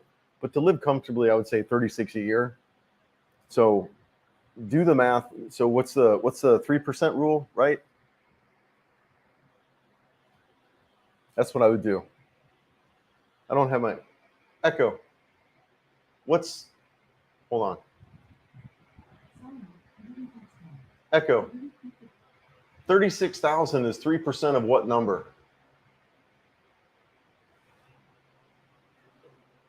Anyways, I can't see the answer on that, but that's what I would do. So that's what you would want to have in your 401k. Is it 3? Yeah, the 3% rule. And then, dude, you'd be fine. You'd be fine, right? So, and then take a look though. So you can play with it a little bit, Joey, right? You can play with that because you got to look at what's my what's going to happen when I turn 62 and get to retirement age and pull Social Security? So you can, those numbers you don't need though. I think it's like 1.2 million or something like that, right? 3% of 36,000. So, but you don't necessarily need that much, because you can, when you get to 62, you can, part of that money, your Social Security, you're not going to take as much as your 401k. So that's a little bit of a factor. Ideally, what you could do is get here with some cash, live on the cash until you can get to retirement age, and then pull between your 401k and your Social Security, get to around 36 a year. Right, Joey? Or Joe? Yeah, good stuff, brother. Good stuff. At least that's what I'm trying. Fiddlers, if you want to listen to live music. Yeah, we went out to Fiddlers. Love that place. Really cool. Good vibe. Good vibe. Everywhere's a good vibe, but that was fun. Another question. I noticed in your videos you're holding a stick while you vlog without a camera. What technology is that camera do you use? Is the stick controlling a wireless drone? I get that question a lot, Joe. I get that question a ton. So I've got my camera right here, and this is the camera. So it's on a selfie stick, and what happens is the stick disappears. So this is the camera, and the stick disappears. So you hold it out like this while I'm walking, and that's kind of that's the video. That's how it works, right? And then what you do is you import the video into the software, and then you've got a little bit of an edit process to do to kind of set the keyframe. So it's a little bit of a work. It's a lot more work than traditional video, but that's how that works. First earthquake was 7.6. Epicenter was 180 miles northeast of Davao. My first, and it was eerie. I bet, Phil. I bet, brother. 4th floor of the hotel was moving. Held on to the door jamb, then evacuated. Next night was on top. Yeah, brother, I can only imagine. That's part of it here, right? It's part of living here. What was the stat that I heard before? The Philippines has more natural disasters than any other spot in the world. Earthquakes, volcanoes, tsunamis. Right? Right. Yep. Yeah. Scary. A little bit. I've been in a couple of earthquakes. There's one in Ohio when I was a kid. 6 point something. It's a little bit spooky. Earthquakes can be a little bit, kind of rattle your world a little bit, right? And I don't mean just like, but the one thing that we count as stable is the ground. And when that does not happen, it can shake you up a little bit, right? So yeah. I hope you're good there, brother. Yeah. JC, holy shit, man! I don't even think you've seen him live before. Dude, this place is epic, man. It's epic. But I was kind of making a joke. It's kind of like dating a Filipino, Once you date a Filipino, you can't really date anywhere else. You can't go back to the United States and date. Dude, living here is gonna ruin me from living anywhere else. I'm gonna have to. Actually, what I might do is just buy a place here in Cebu City. I got my eye on a couple of properties, and I really like it here in the city. I love it here, man. So that might be what I do next. Is just maybe buy a 2-bedroom somewhere. They're not bad. So we'll see. I know this place is really cool. I appreciate it. Thanks for having me here, man. You know who you are. My own Buntag, Chris and J-Lo. So nice to see you again. The Quest and Selenia Towers. Yeah. Oh, Calvin, brother, dude. Oh, so wild. So real quick, guys, this guy is really awesome, right? Very charismatic guy from San Diego. Oh, so awesome. So I had met this guy at a meet and greet back. I don't even know when that was. When was that, Calvin? Back in May or so. Anyways, just really great guy. We really hit it off. And then I'm talking to another guy that I helping out get here, Jim, a Canadian guy. He's over at the Quest, and I meet him over there for breakfast, right? We're hanging out and chatting. We're getting breakfast. I stand in line. I look to my left, and there's this guy, Calvin, sitting there. I'm like, brother. Anyways, man, really good seeing you. Hope things are working out. Dude, we'll get together soon. I think we'll try to do either a dinner tonight or something. I think we should be able to do a dinner tonight. There'll be a group of us. But we'll get together tonight, man. But let me read through your place. So nice to see you again at the Quest and Selenia Towers. Did your condo include washer and dryer inside the unit?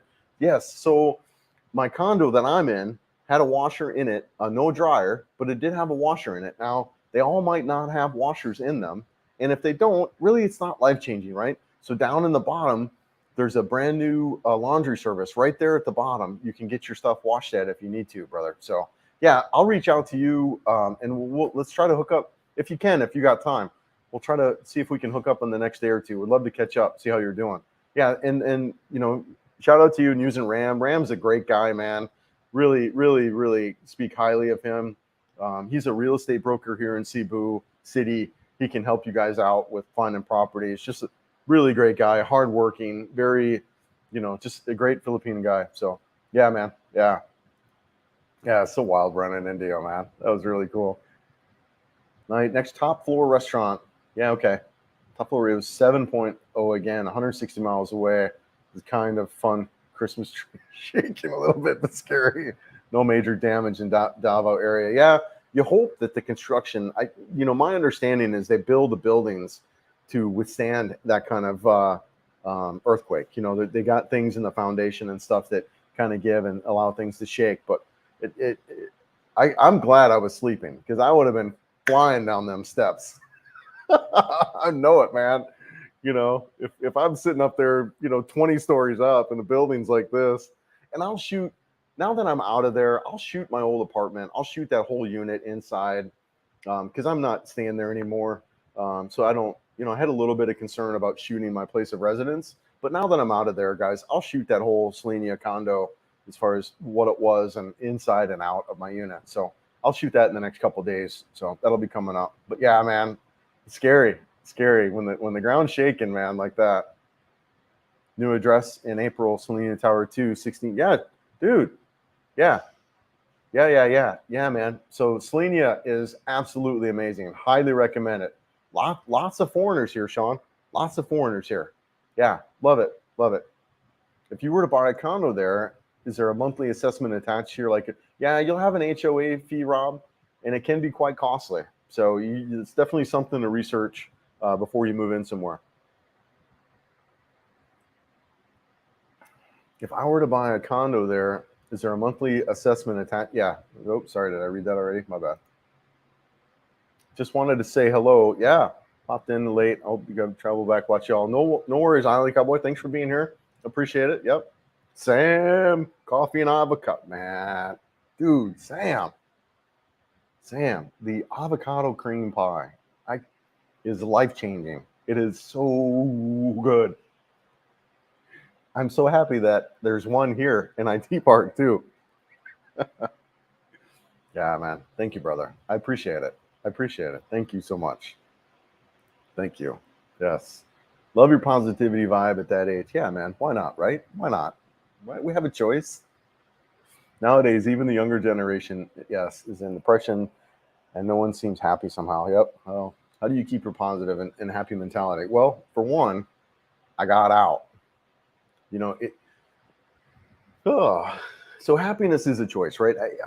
But it does depend on your environment. Your environment's going to impact you. And I got out of what I describe as a hate culture, and I got into. You look at that walking video that I posted last night, my time. I'm walking around, and everyone's, hey, how are you? Bruce Willis, hi. You can't help but to be happy when you put yourself in an environment like that where people are nice to you versus, getting run over by a car and being spit on, being denied promotions, because you're a white male. It's horrible. And it drags on you, right? It just drags on you. And then here, I made a video, you go from zero to hero, so this environment here, you can't help but feel great for me. Now, this isn't for everybody. And some people, if you also look at that video, they can't get beyond maybe the trash that's over there in some of the sections, or the wires that are hanging down, or the warmer temperatures. They can't, dude, I focus on, and I've always kind of been this way. I focus on the good. I focus on the positivity, because that's kind of, you focus on that, and that's kind of what you get, what you get to live, right?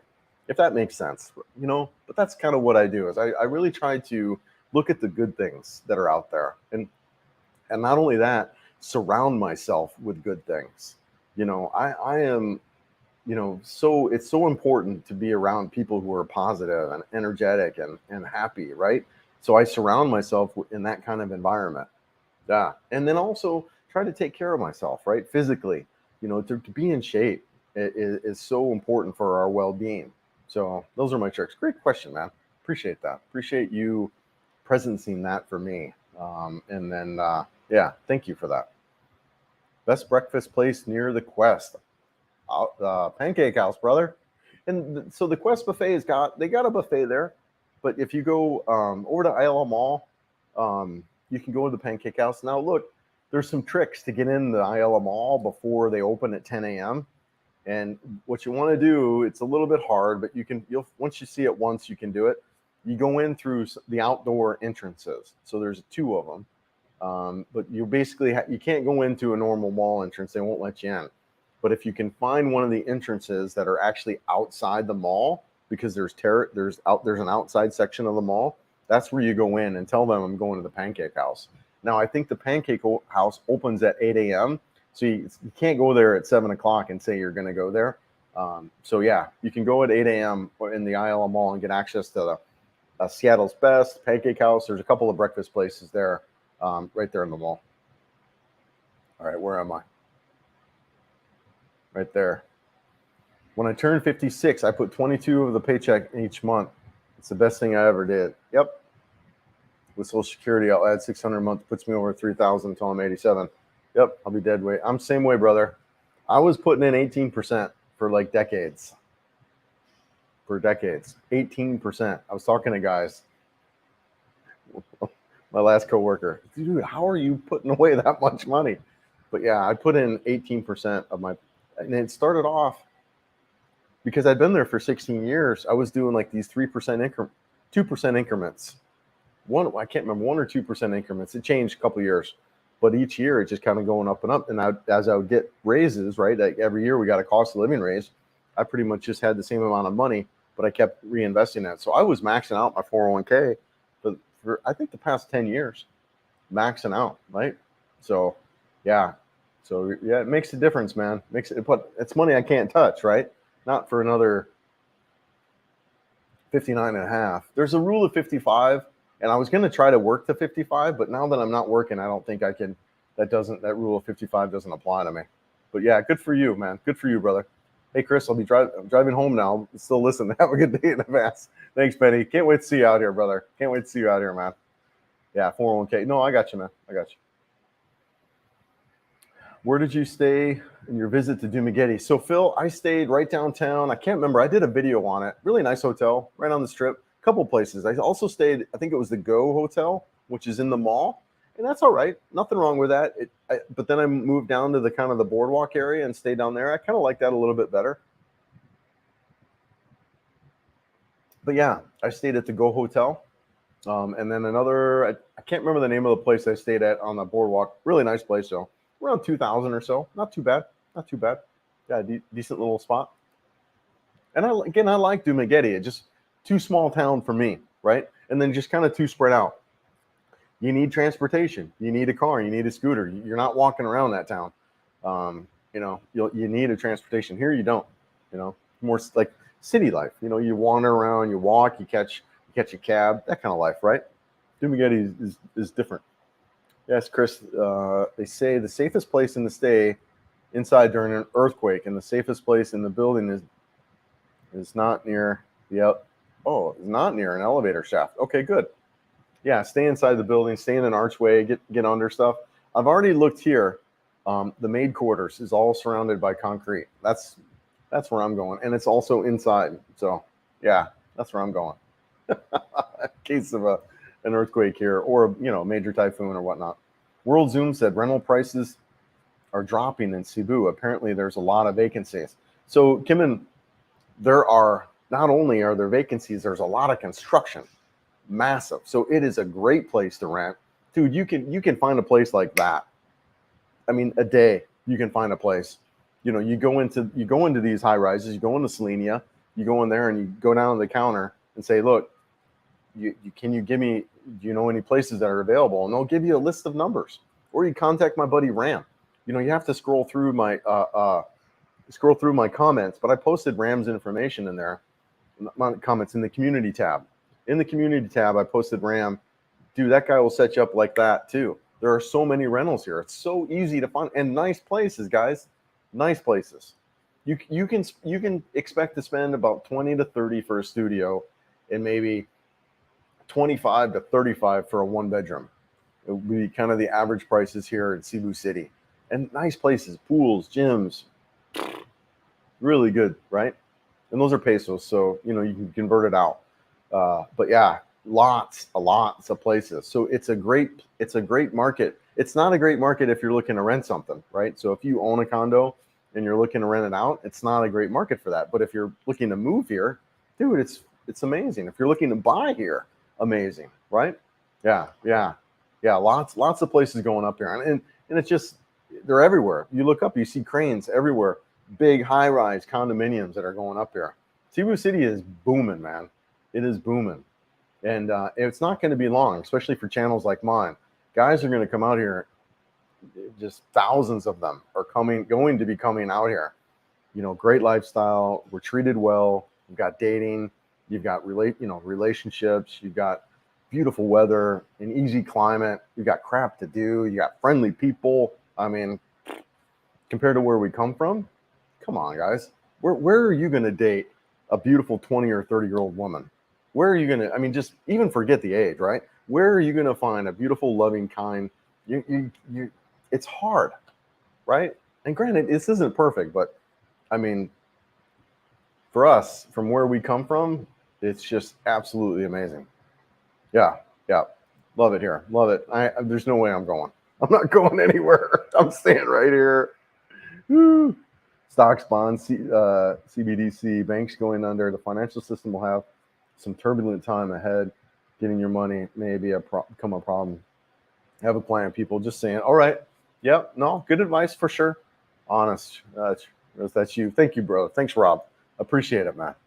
Yeah, breakfast place. If Tabilla is still in JY Square, it's a good breakfast place. Everything is chocolate, though. I'll check that out. Somebody else was asking me about that place. I'll look at that.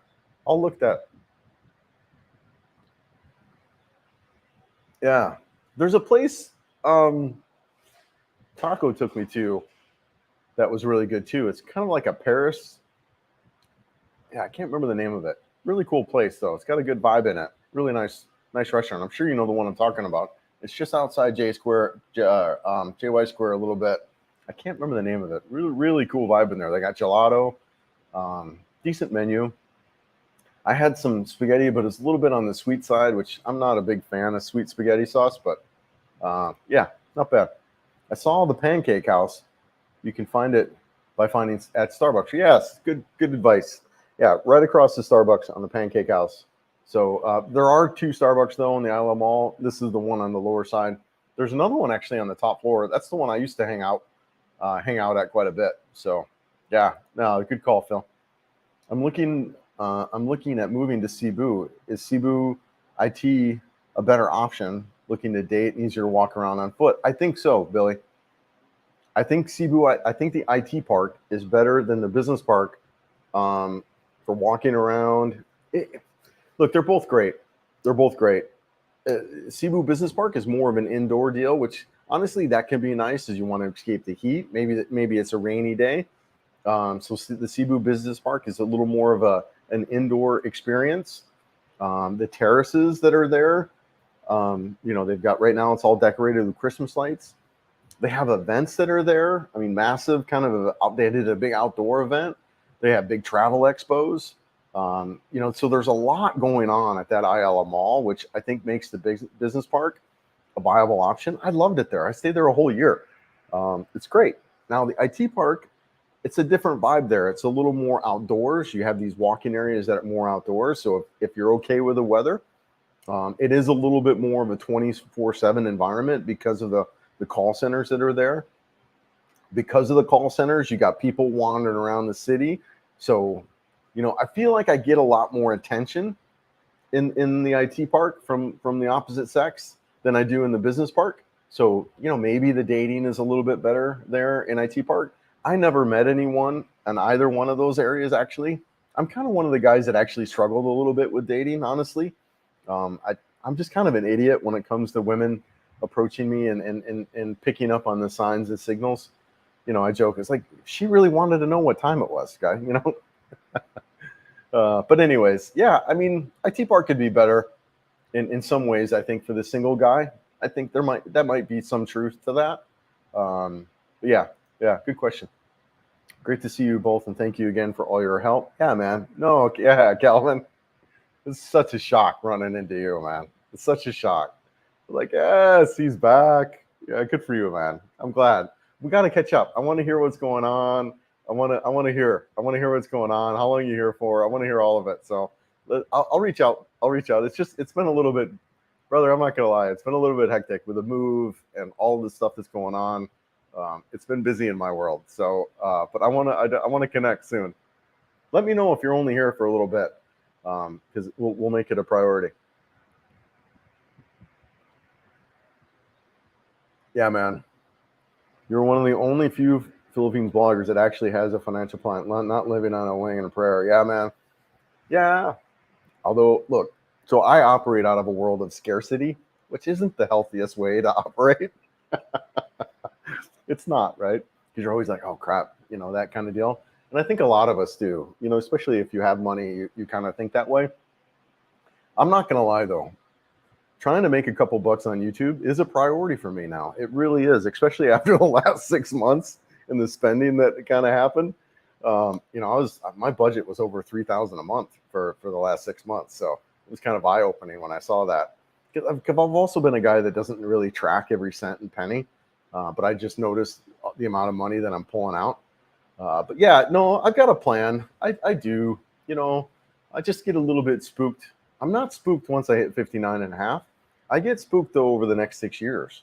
That spooks me a little bit because it's, I got a lot of money right now invested in the markets. And now, granted, year to date on some of this stuff is like 12% on the index stuff that I have. So it's doing okay.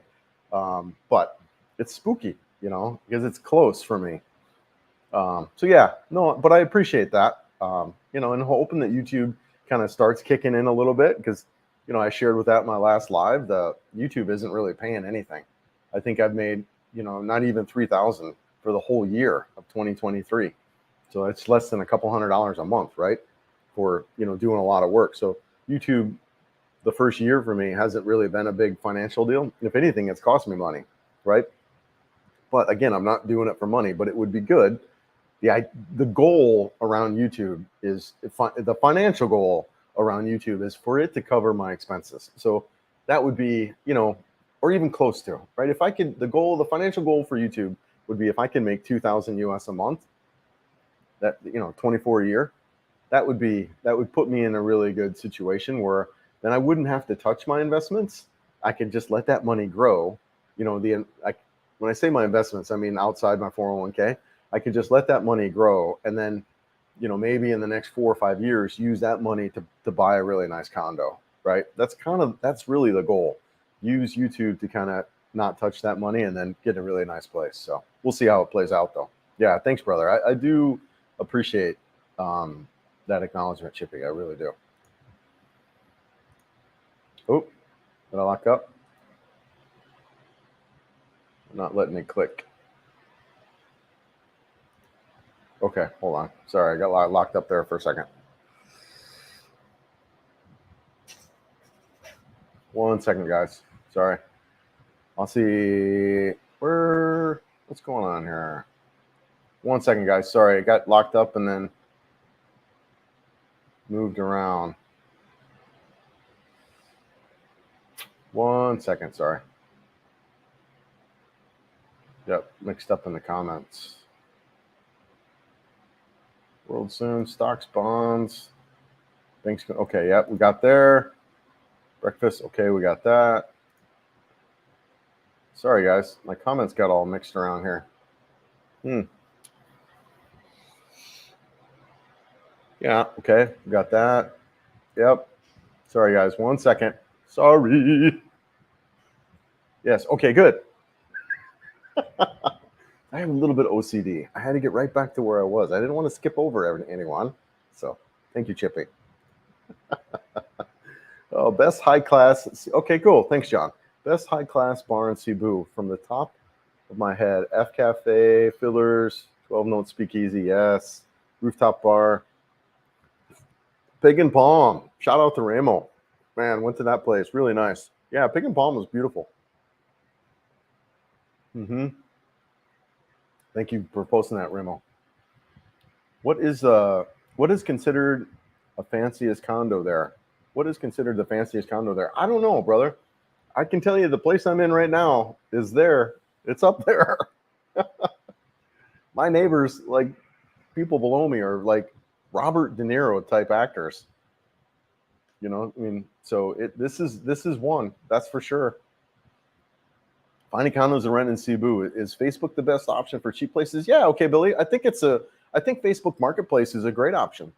But ultimately, what happened for me is I did use Facebook Marketplace, and Facebook Marketplace got me connected to Ram, who got me my place. So yeah, I think Facebook Marketplace is a good option. If you know you're all set and you put in that much in for that long, that's great. I was fortunate and worked in Korea for an American company and got all my FIC back when I was filed for taxes 6 years ago. Yeah, yeah, yeah. Good for you, man. Yeah, good for you. Yep, 1016 Cebu Business Park. What's your process in renewing your visa? Can you keep extending? Yes. So, okay, Billy, the visa process. So when you get here, you get, I think, 28 days on arrival. You just show up, they stamp your visa, you got 28 days. And then you could use a visa consulting agency to kind of handle a lot of this for you. And I do recommend them. And there's a couple of them. There's JRC, which I've used a lot. There's another one too. Alicia, I believe her name is. She's worked with a lot of other vloggers here too. She's got a really great service that she's starting up. She also does some estate planning and stuff like that. She's got a couple of attorneys that are working for her. But basically, you can hire out a service, or you could do it yourself. It kind of depends on where you're at. Here in Cebu City, I recommend using the service to do it, just because it makes it easier, and then you don't have to go stand in line and do all that. But anyways, 28 days on arrival. After 28 days or before, you go back and you could use the service. Like I went to JRC and here's my information, and then they give you another, and they handle that, and they give you another stamp. Now after that extension, your next one, you'll get what's called an ACR card, an Alien Certificate Registration.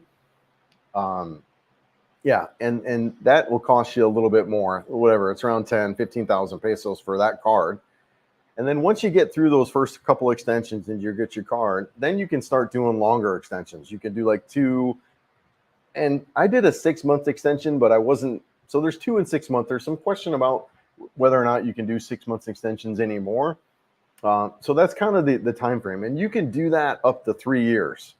Now, and after 3 years, you're on a tourist visa. You need to leave the country for at least 24 hours, right? And then that's what you could do.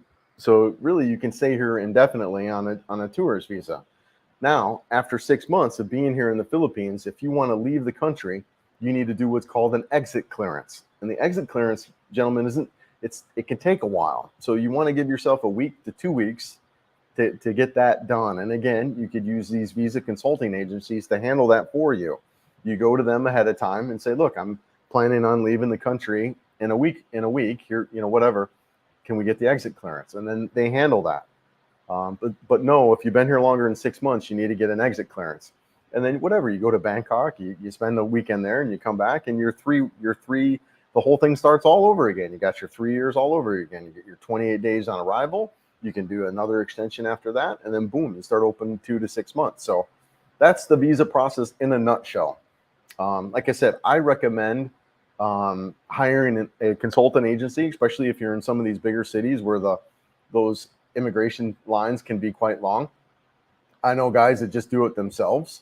They go online. There's also an online process you can do for renewals, which is what I just did.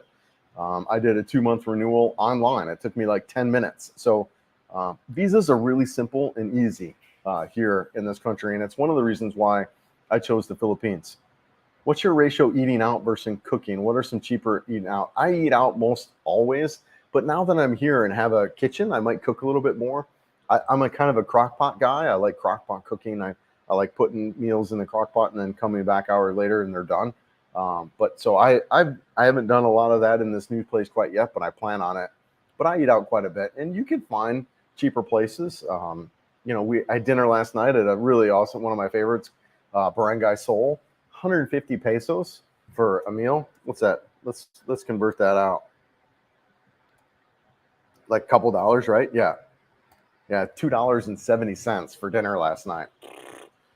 So, but on average for a meal, you're talking maybe, whatever, 400 pesos, like $7. That's kind of a Western meal you can get for like $7, 400 pesos. I'm trying to remember what I pay for. Yeah, between like $5 and $7 is what you kind of pay for a meal. But yeah, yep. Hey Chris, my girlfriend says yes to stay in the Philippines. It's more fun. Yes, more fun here in the Philippines, right? My last girlfriend made me paint her bedroom for Nookie. I was so grateful. Oh, yes. Just Joanne. Oh my gosh, girl. Yes, as usual. Where did we stay, Joe? Dumaguete Seafront Hotel. Hope you're good there, sweetie. So, new channel name, Just Joanne. I love it. I love the name, girl. Good for you. And that picture, girl, you look like you're 12. Hope you're good there. Hope all's good with the family. Tell everyone I say hi. Tell everyone good there. My own Boontog, sweetie. Hope you're good. Just Joanne. I like the new channel name. Love it. Love it. Love it. Love it. Much easier to find, right? But drop the H. What is up with the H? Help me understand. Oh, it's a silent H. Hope you're good there, sweetie. Hope you're good.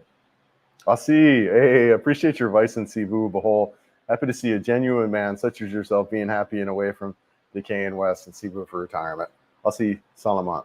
Yeah, thank you so much, brother. I appreciate the contribution. I really do. Thank you, brother. Thank you. Really cool. Abi Parasin. What the heck does that mean, sweetie? So cool. I've been living in Thailand looking for a change.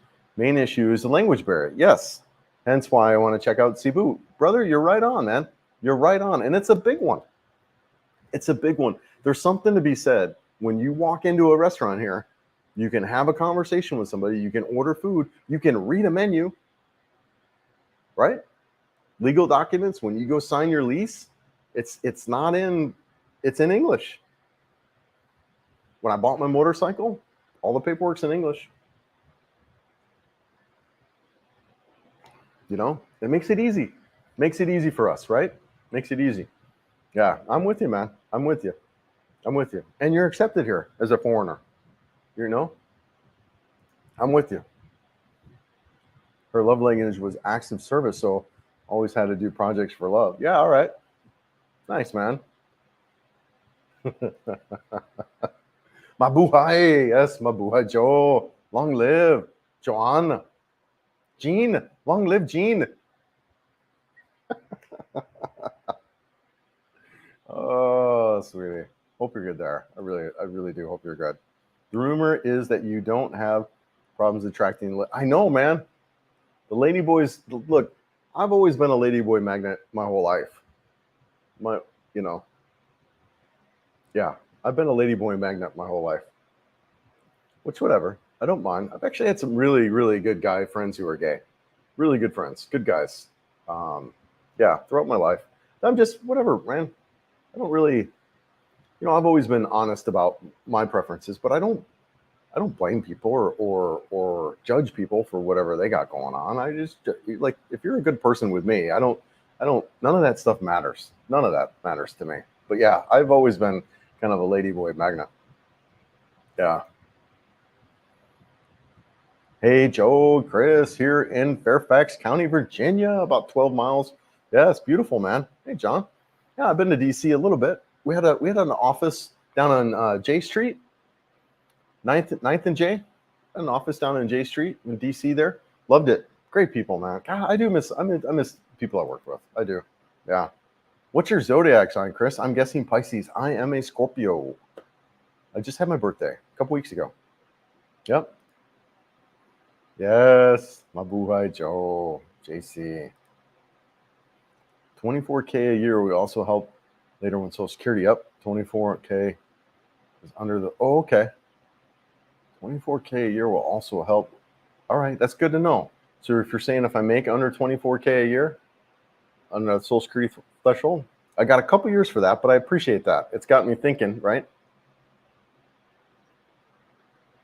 And then maybe what I do, maybe the YouTube income at that time, right? 9 years, if I'm still doing it, would keep me from even postponing that, where I just don't take it for right away. Yeah, I've got some things to look at. When that time comes, I'll run some numbers, and I've got a lot of family also too in the financial industry, and can run some stuff through them as well. Chris didn't sleep well last night. Just saying, I know, right? That's the other part. Joe's not here, so I'm trying to find where she's at in the middle of the night. My goal with my channel is to grow it enough to get monetized, and then use that revenue to travel around some islands. Yeah. It's just, Jerry, what I would say for anyone looking to do YouTube, just do it for fun. You know, for me, even too, when I had the expectation and goal around monetization and money, it got a little bit disconcerting and just a little bit frustrating. And that's honest. And it's kind of what I'm going through right now. And I just had to reset myself, reset my focus. And all right, nothing to do with money. Just have some fun here. Yeah, I can have some goals around that. But look, I've been doing it for a year, and to make $100 doing it, I'm not going to lie, a little bit frustrating, right? But whatever. Just resetting myself and saying, all right, Chris, it's not about that. It's about having fun. It's about documenting. It's about making connections and that kind of deal. So I would just, you know, if I could coach you on that, I would just say that forget about making money for probably 2 years. And then, you know, kind of see what you got. Have it be more about that kind of stuff. Just your documenting your life and experience, and then just have fun with it. You know, enjoy the create. I never knew myself as a creative person, and this is an avenue or a way I get to create, right? I get to kind of do some cool stuff. So yeah, I dig it. It's fun. Yep. And then don't try to just don't worry about the growth.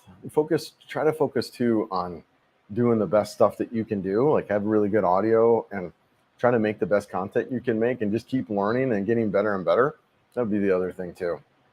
Chris, I've set up an OnlyFans page, and I can share pics of my feet and tell dad jokes. God, I freaking love it, dude. Do you call a chicken? What do you call a chicken staring at lettuce? A chicken case of salad. A chicken case of salad. Man, I'm making bank. Oh, dude, it's freaking hilarious. Oh, I love it, man. I love it. It's so funny. Budget. What budget? Yeah, I know, right? Money in, money out. Yep. I'm the same, man. I'm the same. Although, so I do that, but I also, like I said, I operate kind of on a scarcity on a world. So yeah, I'm not super extravagant with, well, some of my electronics, like I bought the camera. But yeah, I try to go cheap. Something left at the end of the month. 105 pesos a month. Yeah. 100,000 pesos a month. Yeah, that's a good budget. Not bad. Found a condo in Cebu IT Park with RentPad. Yes, RentPad's a good option too. Yep, RentPad's a great option. I looked at that as well. But ultimately, both of those, Facebook Marketplace and a RentPad. See, the problem with RentPad and Facebook Marketplace too is you'll see postings that aren't legit. Like, oh yeah, you'll see, yeah, one sold a while ago, but I've got this one. So that's common. You're going to see a lot of that. But yeah, both of those work well. A great topic is to talk about is how to order a pig. How to grow, because they have a term called double dead. As a Filipino, double dead means interesting. All right, I'll have to check that out. How to order a pig, something I never thought I'd have to think about, but here we are. Where am I at with time here? 9:41.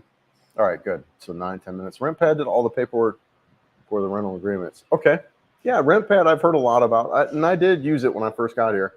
That was kind of when I talked about housing in Dumaguete. I know that here, I mean, I spent a couple days, and I was boom, I had a place. You know, so easy to find a place here.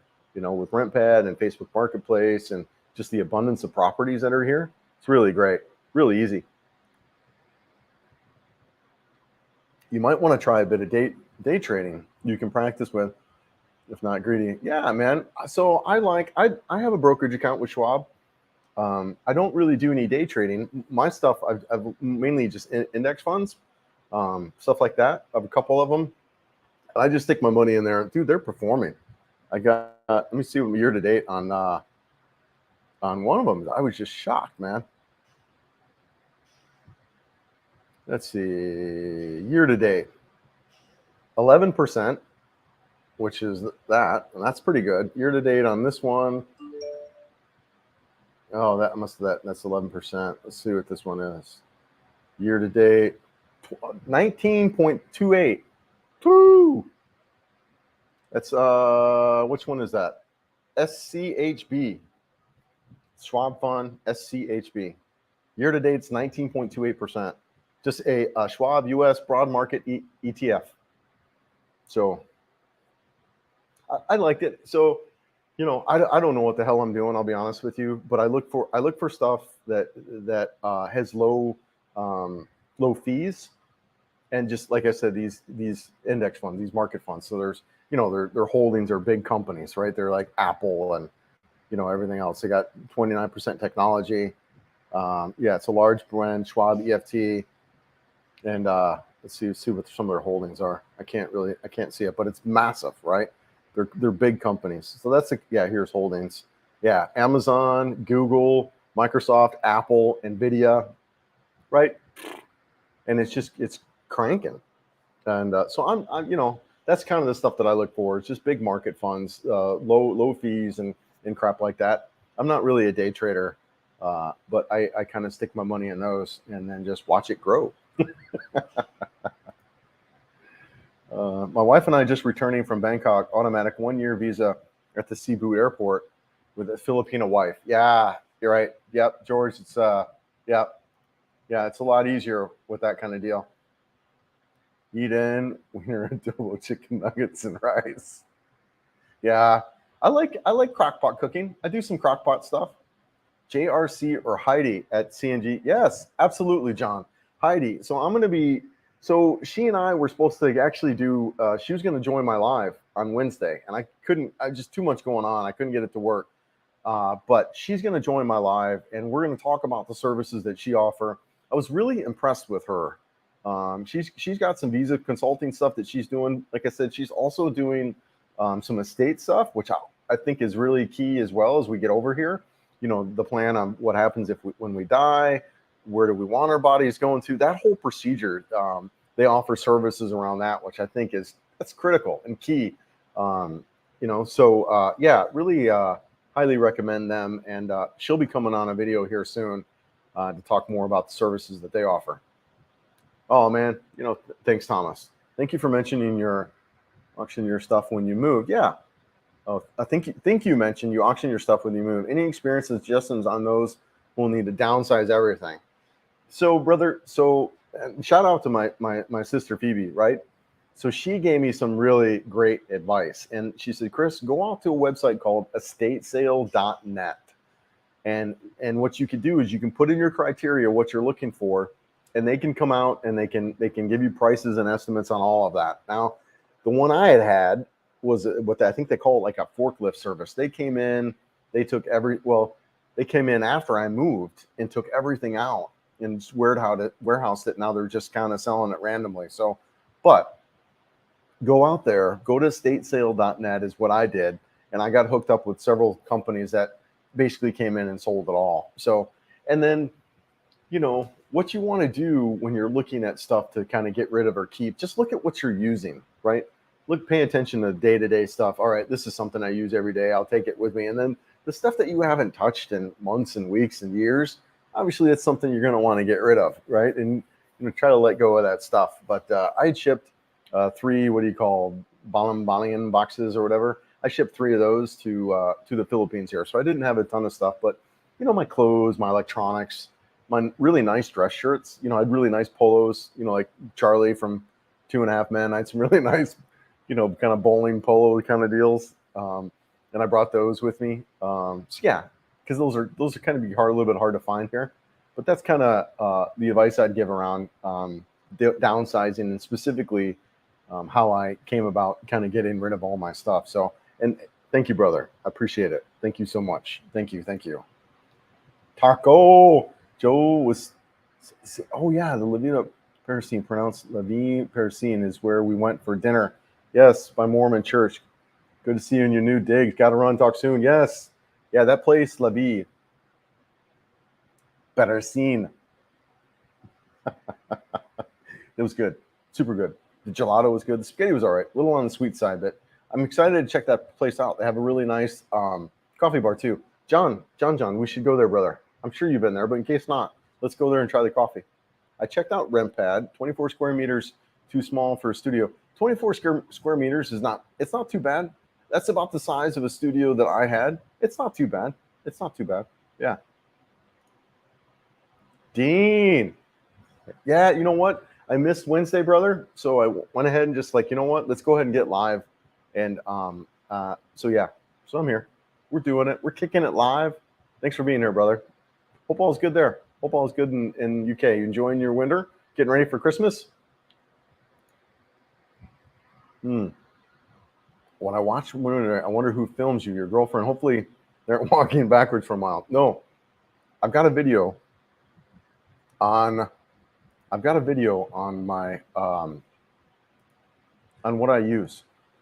So I use a 360 camera, and basically what it does is it shoots everything around me, and then it makes the selfie stick disappear. I showed it a little bit earlier, but I'll show you guys. I'm just scrolling down. Wow, I have a lot of videos. I did a video really early on that goes over all my equipment, and yes, shareable link.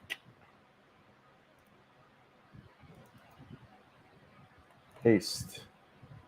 Yes, I think I pasted it in there. In this video that I just pasted, it goes over my equipment. It talks about all my equipment that I have, what I use, that kind of deal. It's a little bit older because I don't have the new camera that I bought. But yeah, I use an Insta360 camera, and the technology in that makes the selfie stick go to disappear. So it's really cool. It's really unique, and I love it. I really love it. It's raining here. It's raining there. The background noise. It's not. It's fans. I got a lot of fans blowing on me. You can hear those, huh? Yeah. I think that fan behind me might be a little bit loud. And then there's one here at my feet. But no rain. She said, she does. She's really light. You know, she's a light little Filipina, although she's tall. She's super tall. Oh, yeah, she sits right here. That'd be good exercise, good workout. Joe would probably like that too. Mutual funds are great. Vanguard ones are staple. Yeah, man. Yeah, Schwab, Vanguard. I went with Schwab just because it worked well with the checking stuff that I wanted to do. But yeah, I'm a fan, man. It's super simple, really simple. It's not risky. It's about as risky as I want to get with the market. And then just do your research, right? There's, Morningstar or whatever, ones that are rated really high. That's all I did.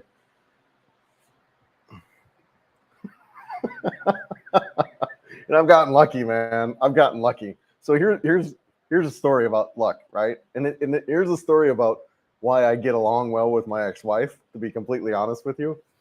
So we got divorced right when the pandemic started. 2020, whatever, January. So I had sold my house to pay off the divorce. I wasn't sure yet how much it was going to cost. So I was sitting on all this cash. And I had a premarital agreement, but the premarital in the United States, look, it doesn't save you from like spousal support and all that stuff. So I knew I was going to have to pay out some money, right? But I was sitting on this cash. I sold my house and was paying this off. And then the pandemic hit. And what happened when March? The market went like that. I mean, it just freaking tanked, right? If you look at any chart, well, I'm sitting on this money and I go, all right, I'm going to move this here.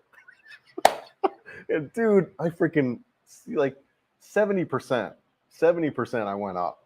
And, basically all the money that the divorce cost, I made right back. And it's why today I'm like really good, still good friends with my ex-wife, because it didn't, that kind of deal. So, but yeah, so I got really lucky in that regard, but I knew it. And I wish I would have stuck more in. I mean, I didn't know how much it was going to cost. But yeah, really, really great. And that's kind of what I'm living on right now, is that money that I kind of got from selling my house and then doing all that. So really, really funny. Yeah, Vanguard, Charles Schwab. What's your video on selling your house back home and moving to the Philippines keeps generating income? Yeah, what's my view? Okay, yeah, on selling your house back home and moving to the Philippines or keeping as a way to generate income. I get what you're saying. It's up to you, man.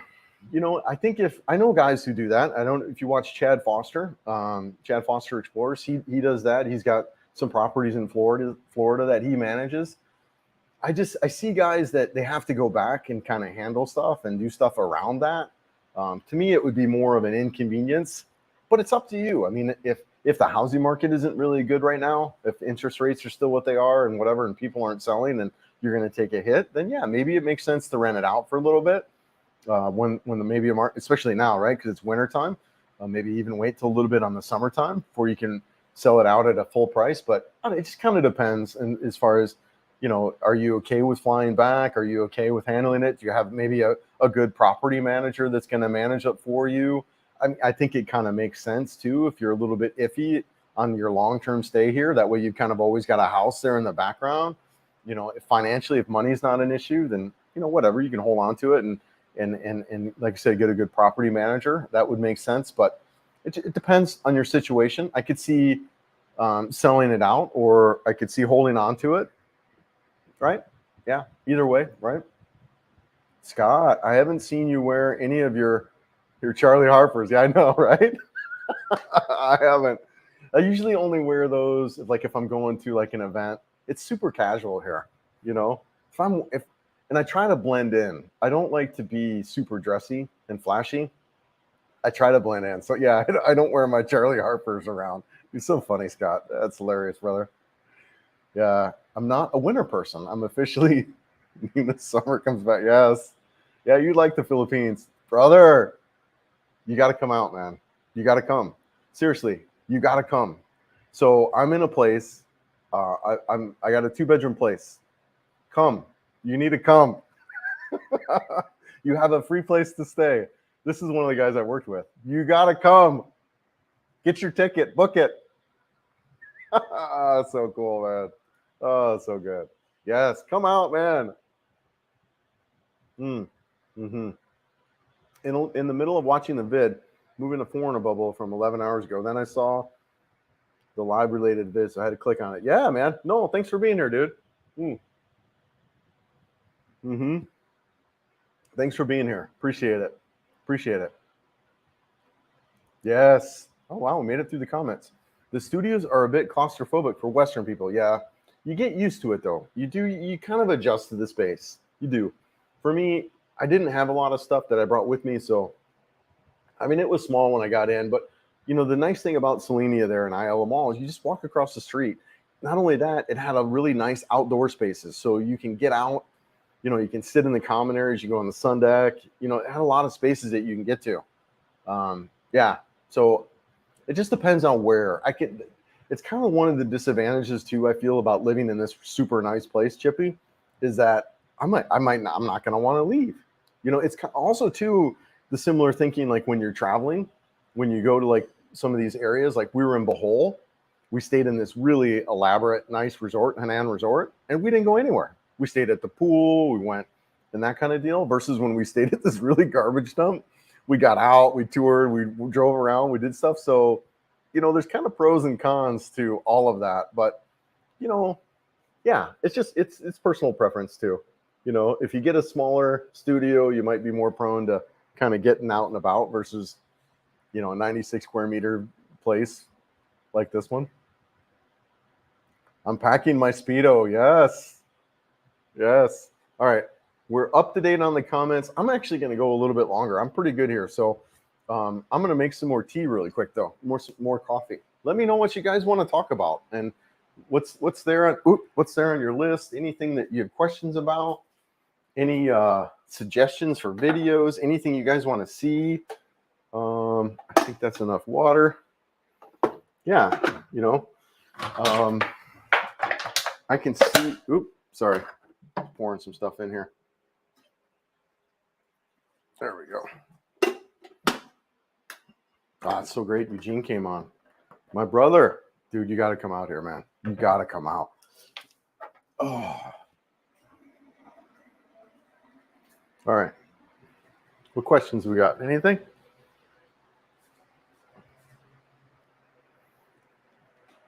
Got the kettle back on.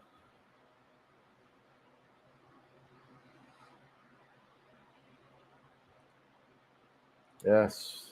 I'm packing my Speedos. I have to say, Cebu is a good landing place for foreigners. For lots of Koreans use that as their vacation spot. Yeah, there are a lot of Koreans here. Now, a lot of Koreans are in the Moktown area too, though, right? So when you look at a map, no, we got time here. Let's do it.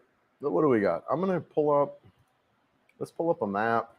We got time. We're up to date on the comments. Let's talk a little bit about the Cebu geography. Yeah. All right. Good. We're gonna present. We're gonna share screen. I'm gonna share out Google Maps. So let's look at this, guys. Let's look at what we got. Can you see this? Yes, you can see that. Sweet. So when you look at Cebu City, you've got a couple of regions here that kind of stand out. And so right here, you can see, here's the IT park, right? That's the IT park. And then you've got the business park. Where the hell is the business park at? Yeah, right here. The running, right in this area. There's the other Ayala Mall, right? So those are that's your two areas. And this is a small area, gentlemen. You're talking, you're talking 20 minutes to walk from the Cebu Business Park down to the IT park, to the business park. And then when you come out here, here's your Moktown area. This is where the airport is at. This is where all your resorts are at, right down in here, right? So when you're looking to so if you're just here kind of like vacationing, this is the spot you kind of want to focus on, is right through this area. This is where all your beaches at and that. And then when you're talking about the Korean, there's a Moktown Newtown is a very big development that's out there. And that is kind of where there's a big Korean hub there. You will also have some Korean, also too in the Cebu City. So yeah, there is a little bit of that, but I just thought I'd kind of show you guys the city a little bit. And this is really compact. There's, it's not big as far as, miles and that kind of deal. So yeah, really interesting. So I thought we'd kind of show that since we are up to date on the comments. Let's remove that. All right, sweet. Stop screen. All right, cool. But yeah, so there is a lot of that. But if you're just coming to vacation, come on out to Moktown. Stay at some of the beach resort areas right along there that I just showed, or the Cebu Business Park, the IT park. If you're looking to come live, I would, not avoid. And I didn't like the Moktown area for me to live. I know a lot of guys live out there and they like it. But just for me, it wasn't a good space. I'm going to fill up my cup. I felt isolated out there, right? I felt like I'm too far away, because for me, I want to explore more of the island. And if I'm on that Moktown point, I got to cut through all that through Cebu to get here. And, you're talking sometimes 45 minutes just to kind of get through town, and maybe even longer, more like an hour. So it didn't make sense for me. But there are some advantages. I could see. Oh shoot, I'm out of coffee. I could definitely see. I could see living there because you would have access to those resorts. So you could, like when we went over to Shangri-La and we stayed there, we went to the day use. I love that. You had access to a nice gym, 1,500 pesos that you could do a gym membership. So there are some benefits, I think, of staying out there a little bit, but for me, it wasn't a good fit for that. But yeah, there's some Koreans out there, but the Koreans are fine. They're obviously, a lot of restaurants. I love the Korean food. The people themselves are pretty quiet. Well, yeah, they seem to be fine. They're to themselves. They're kind of like deer. You never see one, right? They're not a solo traveler. They're more of a group traveler. They travel in groups, but they're pretty quiet and to themselves. They don't really approach or they just kind of go about their own thing. They're their own deal. So, but yeah. There's Koreans are the biggest tourist group here. Was somebody like, I can't remember the stat on it, but it was like 3 times as many Koreans will come here versus any other nationality. Yeah, so a lot of Koreans here.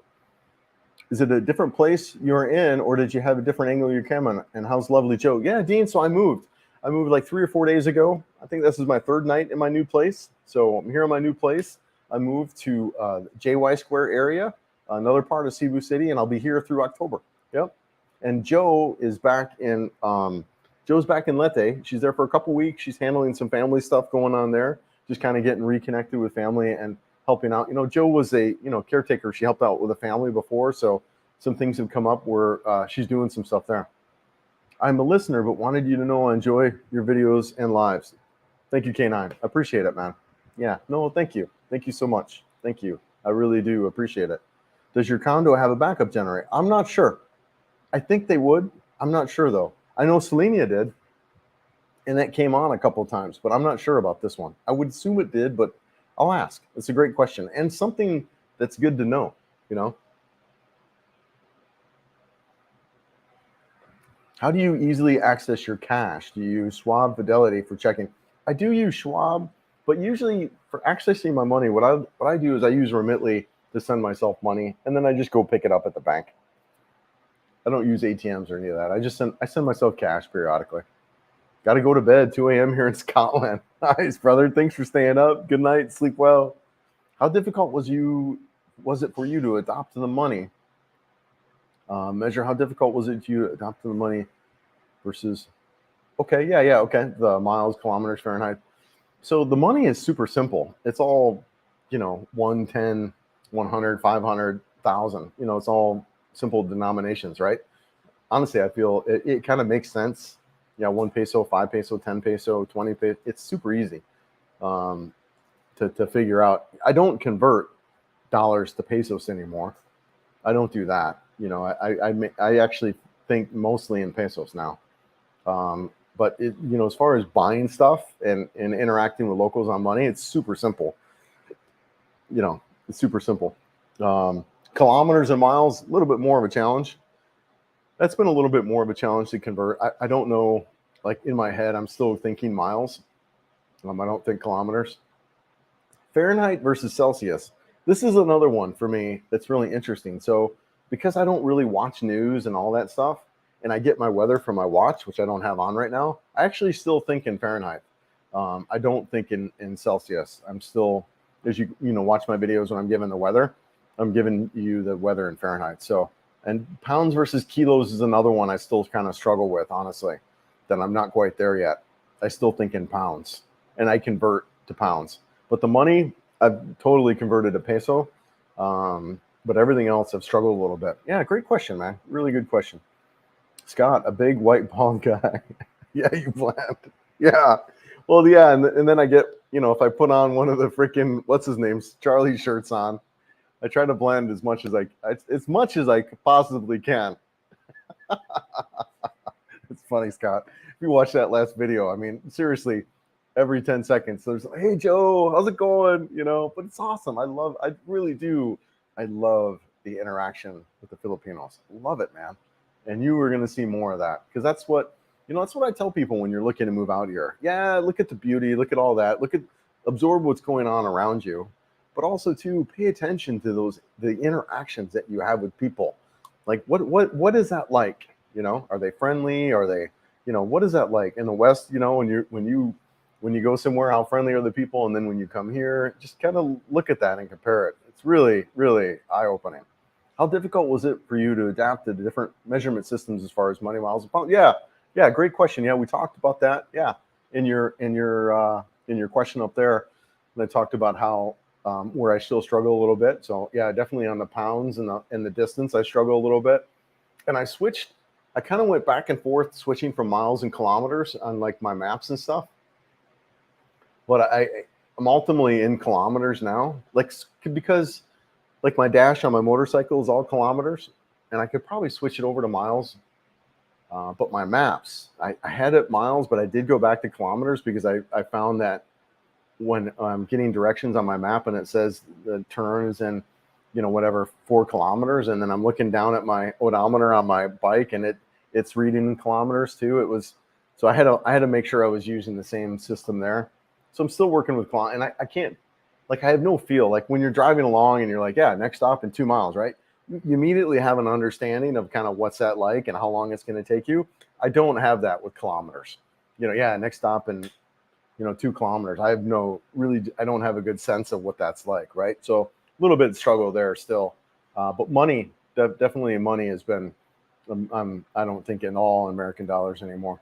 Yeah, great question. I lived in Thailand for 20 years and now in Cambodia. Oh, cool, man.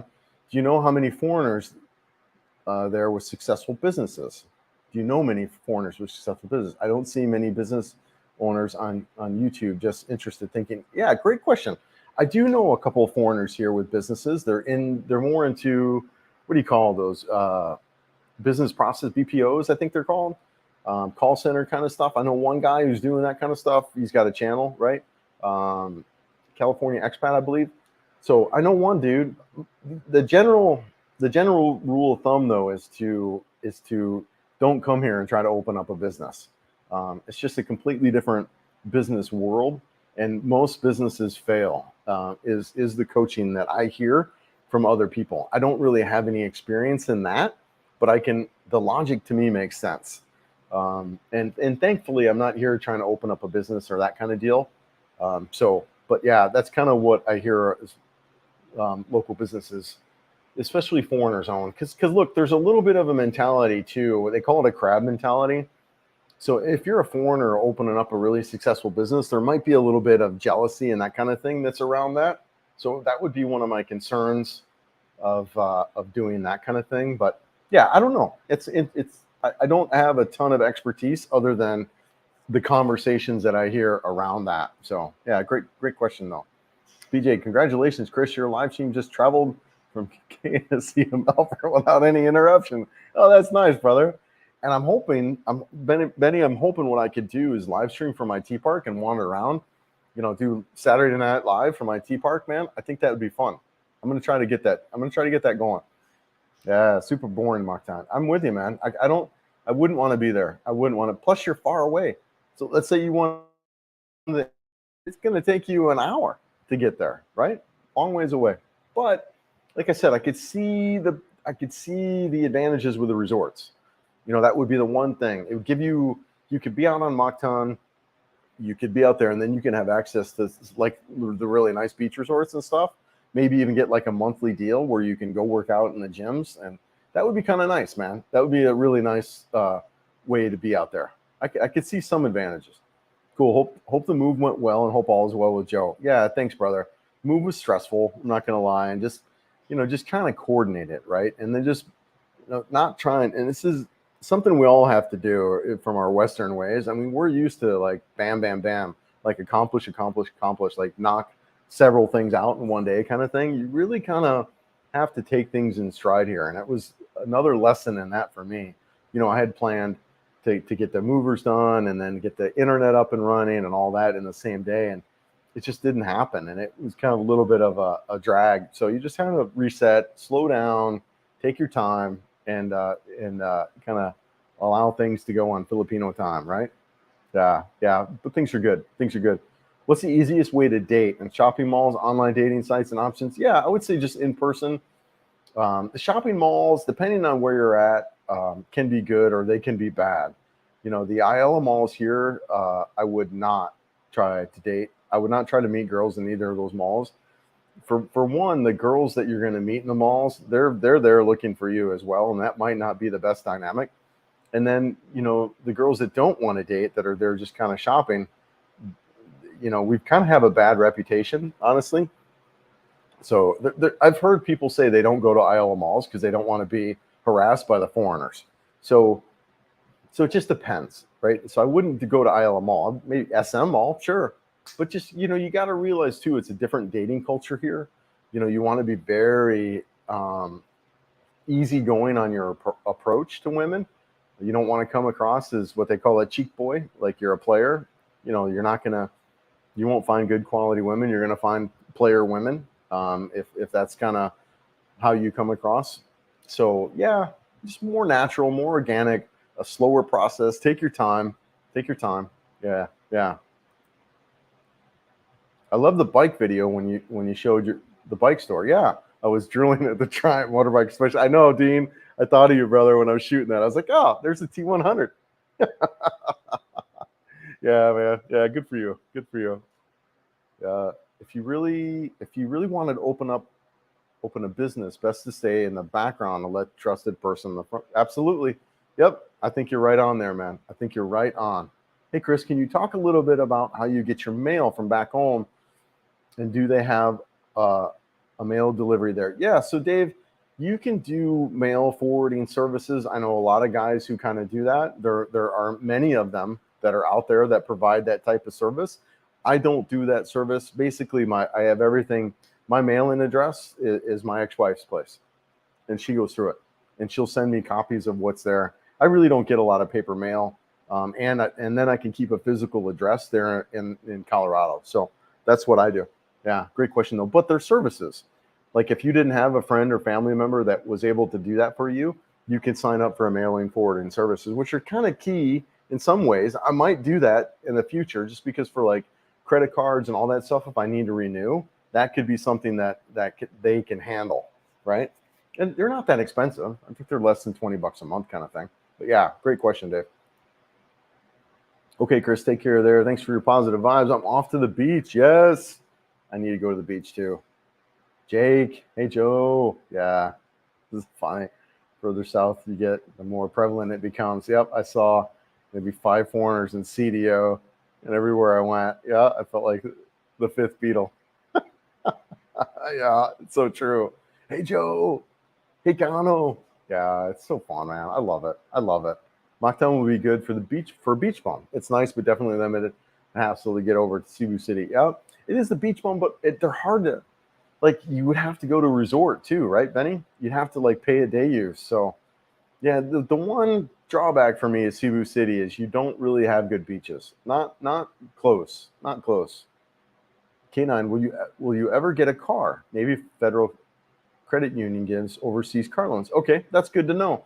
I don't know if I'll get a car. I mean, I wouldn't, if I lived in Cebu City the rest of my years, I would not get a car. No way. I think a car is more of a hindrance than it is a help. But if I got out of Cebu City, like if I moved to Iloilo, Dumaguete, or anything that's outside of kind of Cebu City or Manila, you're going to need a car or at least some sort of transportation, right? So living here, I wouldn't get one, but outside, yeah, definitely. With you being quite a built guy and ball, what are the chances that the ladies there mistake you? I hear it all the time, man. You watch my last video. The guys are like, hey, Bruce, you look like Bruce Willis. Yeah, I get that a lot. Bruce Willis, Jason Statham, I think his name is. The guy from Breaking Bad, what's his name? Chuck or something like that. I get that a lot. Yeah. Dana White, I got a little bit now. I get that. I didn't get that in person, but I get that on like video on camera. I get Dana White. So yeah, I get a lot of different ones. So it just depends. I have a very recognizable face, I guess, where people associate me with those guys. But I do get it here. Yeah, Vin Diesel. There is no easy way to date here. Yep, they're just saying that easy to get, easy to forget. Yeah. It's an interesting conversation because it is one of those things for me. Like I thought it was going to be easier than what it is. I really did. I thought it was going to be much easier. You know, it is kind of a little bit hard. I think it's easy to find that hookup if that's what you're kind of looking for. But to really start dating, you really have to just take your time and go slow. I know guys who have been like, I was here 6 months and didn't date really at all, and didn't really find a lot of opportunities to date. And I know another guy, he's been here a couple months now, and he's in the same kind of thing. And then I know guys who have dated more women in 6 months than I have in my whole life, right? So it just kind of depends. It just kind of depends. Scott, did you discard your 360 videos after your post? I've been posting mine 360 and then editing. I would like to see yours in for 360. I have not done any 360, like full 360 videos. I have not. That's a good thing. Maybe some of the writing stuff I could see where Maybe some of the walking stuff too. I'll experiment with that. Yeah, I'll experiment with that some. Yeah. Great question. Dean, have you had to deal with getting replacement bank cards or the expiring bank cards yet? If so, how'd you get? No, I have not. So before I came out here, I reset everything: driver's license, passport, bank cards, all that stuff. So I should be good for the next couple of years. I have not had to replace any of that stuff, and I think that's where maybe that mailing forward service would come into play. I'm also probably going to go back to the United States at some point. Maybe not this year, as I've kind of gotten here, but maybe the year after, and then maybe at that time I'll kind of reset everything then too. I think approaching the mall is creepy. Most girls would be turned off. You're right on, man. You are right on, dude. Yeah, I think you gotta be. Yep, you gotta be really, really casual. In that, and I think that's in general, not just in the malls, man. You got to be really careful how you approach the Filipinos. They're really shy and conservative, a lot of them, and they are interested in us. They really are. So if you're smooth and you're good in your approach and how you deal with it, you're gonna. The problem isn't going to be finding one. It's going to be choosing, right? So you really just be a good guy, be really conservative, and you're fine. Oops. Storage Town has. Okay. Yeah, Storage Town has their own mail store now. Okay, cool. Yep. Yeah. So you do mail forwarding service through there? Yeah, good to know, Joe. Appreciate that. If you live in Mactan, Newtown, there's a beach that's exclusive for residents. That's right, Benny. I'd been there. Absolutely right. Because I'd stayed in my scouting trip. I stayed in Mactan, Newtown there. And you're right. You have to go down to that hotel and get you a wristband and then go out. But you're right. Real small beach, nice beach, but nice area. Mactan, Newtown, that is an area that I could see being in. But that's all. I couldn't see living there. Like I would get bored being there after a short period of time. Yeah. The one thing I absolutely hate is a Filipino run on rubber band. Filipinos run on rubber band time. They absolutely do not know what it is to an American show up half hour. Yeah. No, it's just brother. It's different. It is different, man.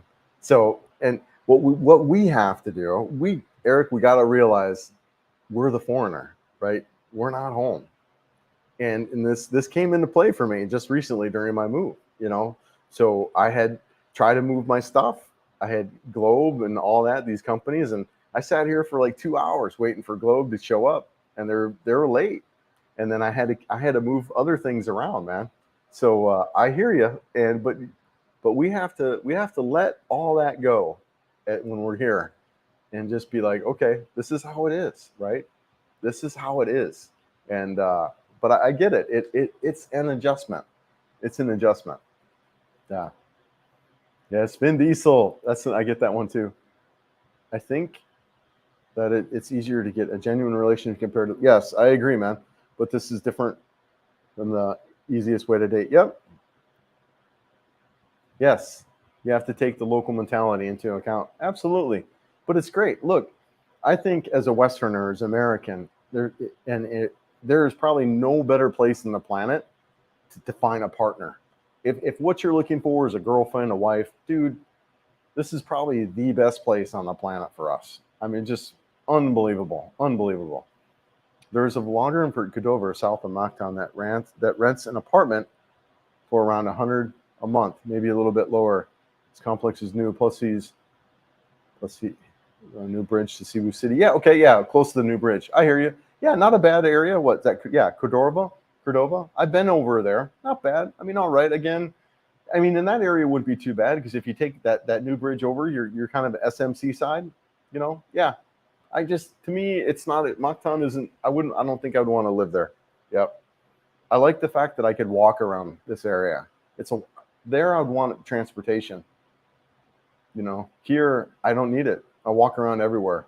Yeah, I like it. Here at Eric 1.5 hours, still early. Have you met the Dumaguete Mafia? Yeah.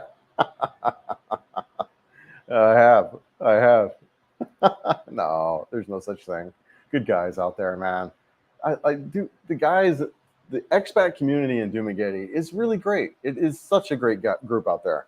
You know, all of them. I met so many great people in there. You show up, you go sit in there in Ground Zero, and they do a Bible study group twice a week out there. It's a great community. Good guys, good people, good people, good people. Let's see. Are we all caught up? Yes, we are all caught up. How long have we been? We've been going 2.5 hours. We're all caught up. Anything else we want to talk about, guys? I am out of coffee.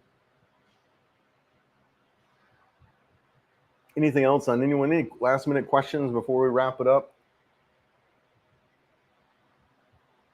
Yeah. Bueller. Anyone? Bueller. So, future coming up. Lots more of the walk-in videos. Show a lot more of the neighborhood. I'll show inside my unit here. I'll show the inside of my old place too, and I'll do a full video kind of that, so you can see what it's like living in Selenia. We'll do Christmas lights that are coming up. The ILM Mall there is fully decked out. They got a great light show and all of that. I've shot bits and pieces of that in my Kenny Rogers video there, but I'll shoot more of that. So yeah, a lot more stuff coming out down the videos. I'm excited about that. I'll also do a lot more shoots of this particular neighborhood, the grocery stores here, JY Square, and all of that. So a lot more stuff coming down. But yeah, I think we'll wrap it up here. We're gonna get out. What's the plan for Christmas? I think, you know, kind of wander around ILM Mall for Christmas. Like I said, the light shows are pretty good. I think we're gonna set up a details yet to come, but I think we're all gonna go to the Viking. I think we're gonna set up kind of like what we did for Thanksgiving. We're gonna set up an event for anyone who wants to show up here in Cebu City and just kind of do Christmas dinner together or whatever. So I think there's a group of us that are gonna get together. What do you do for the rest?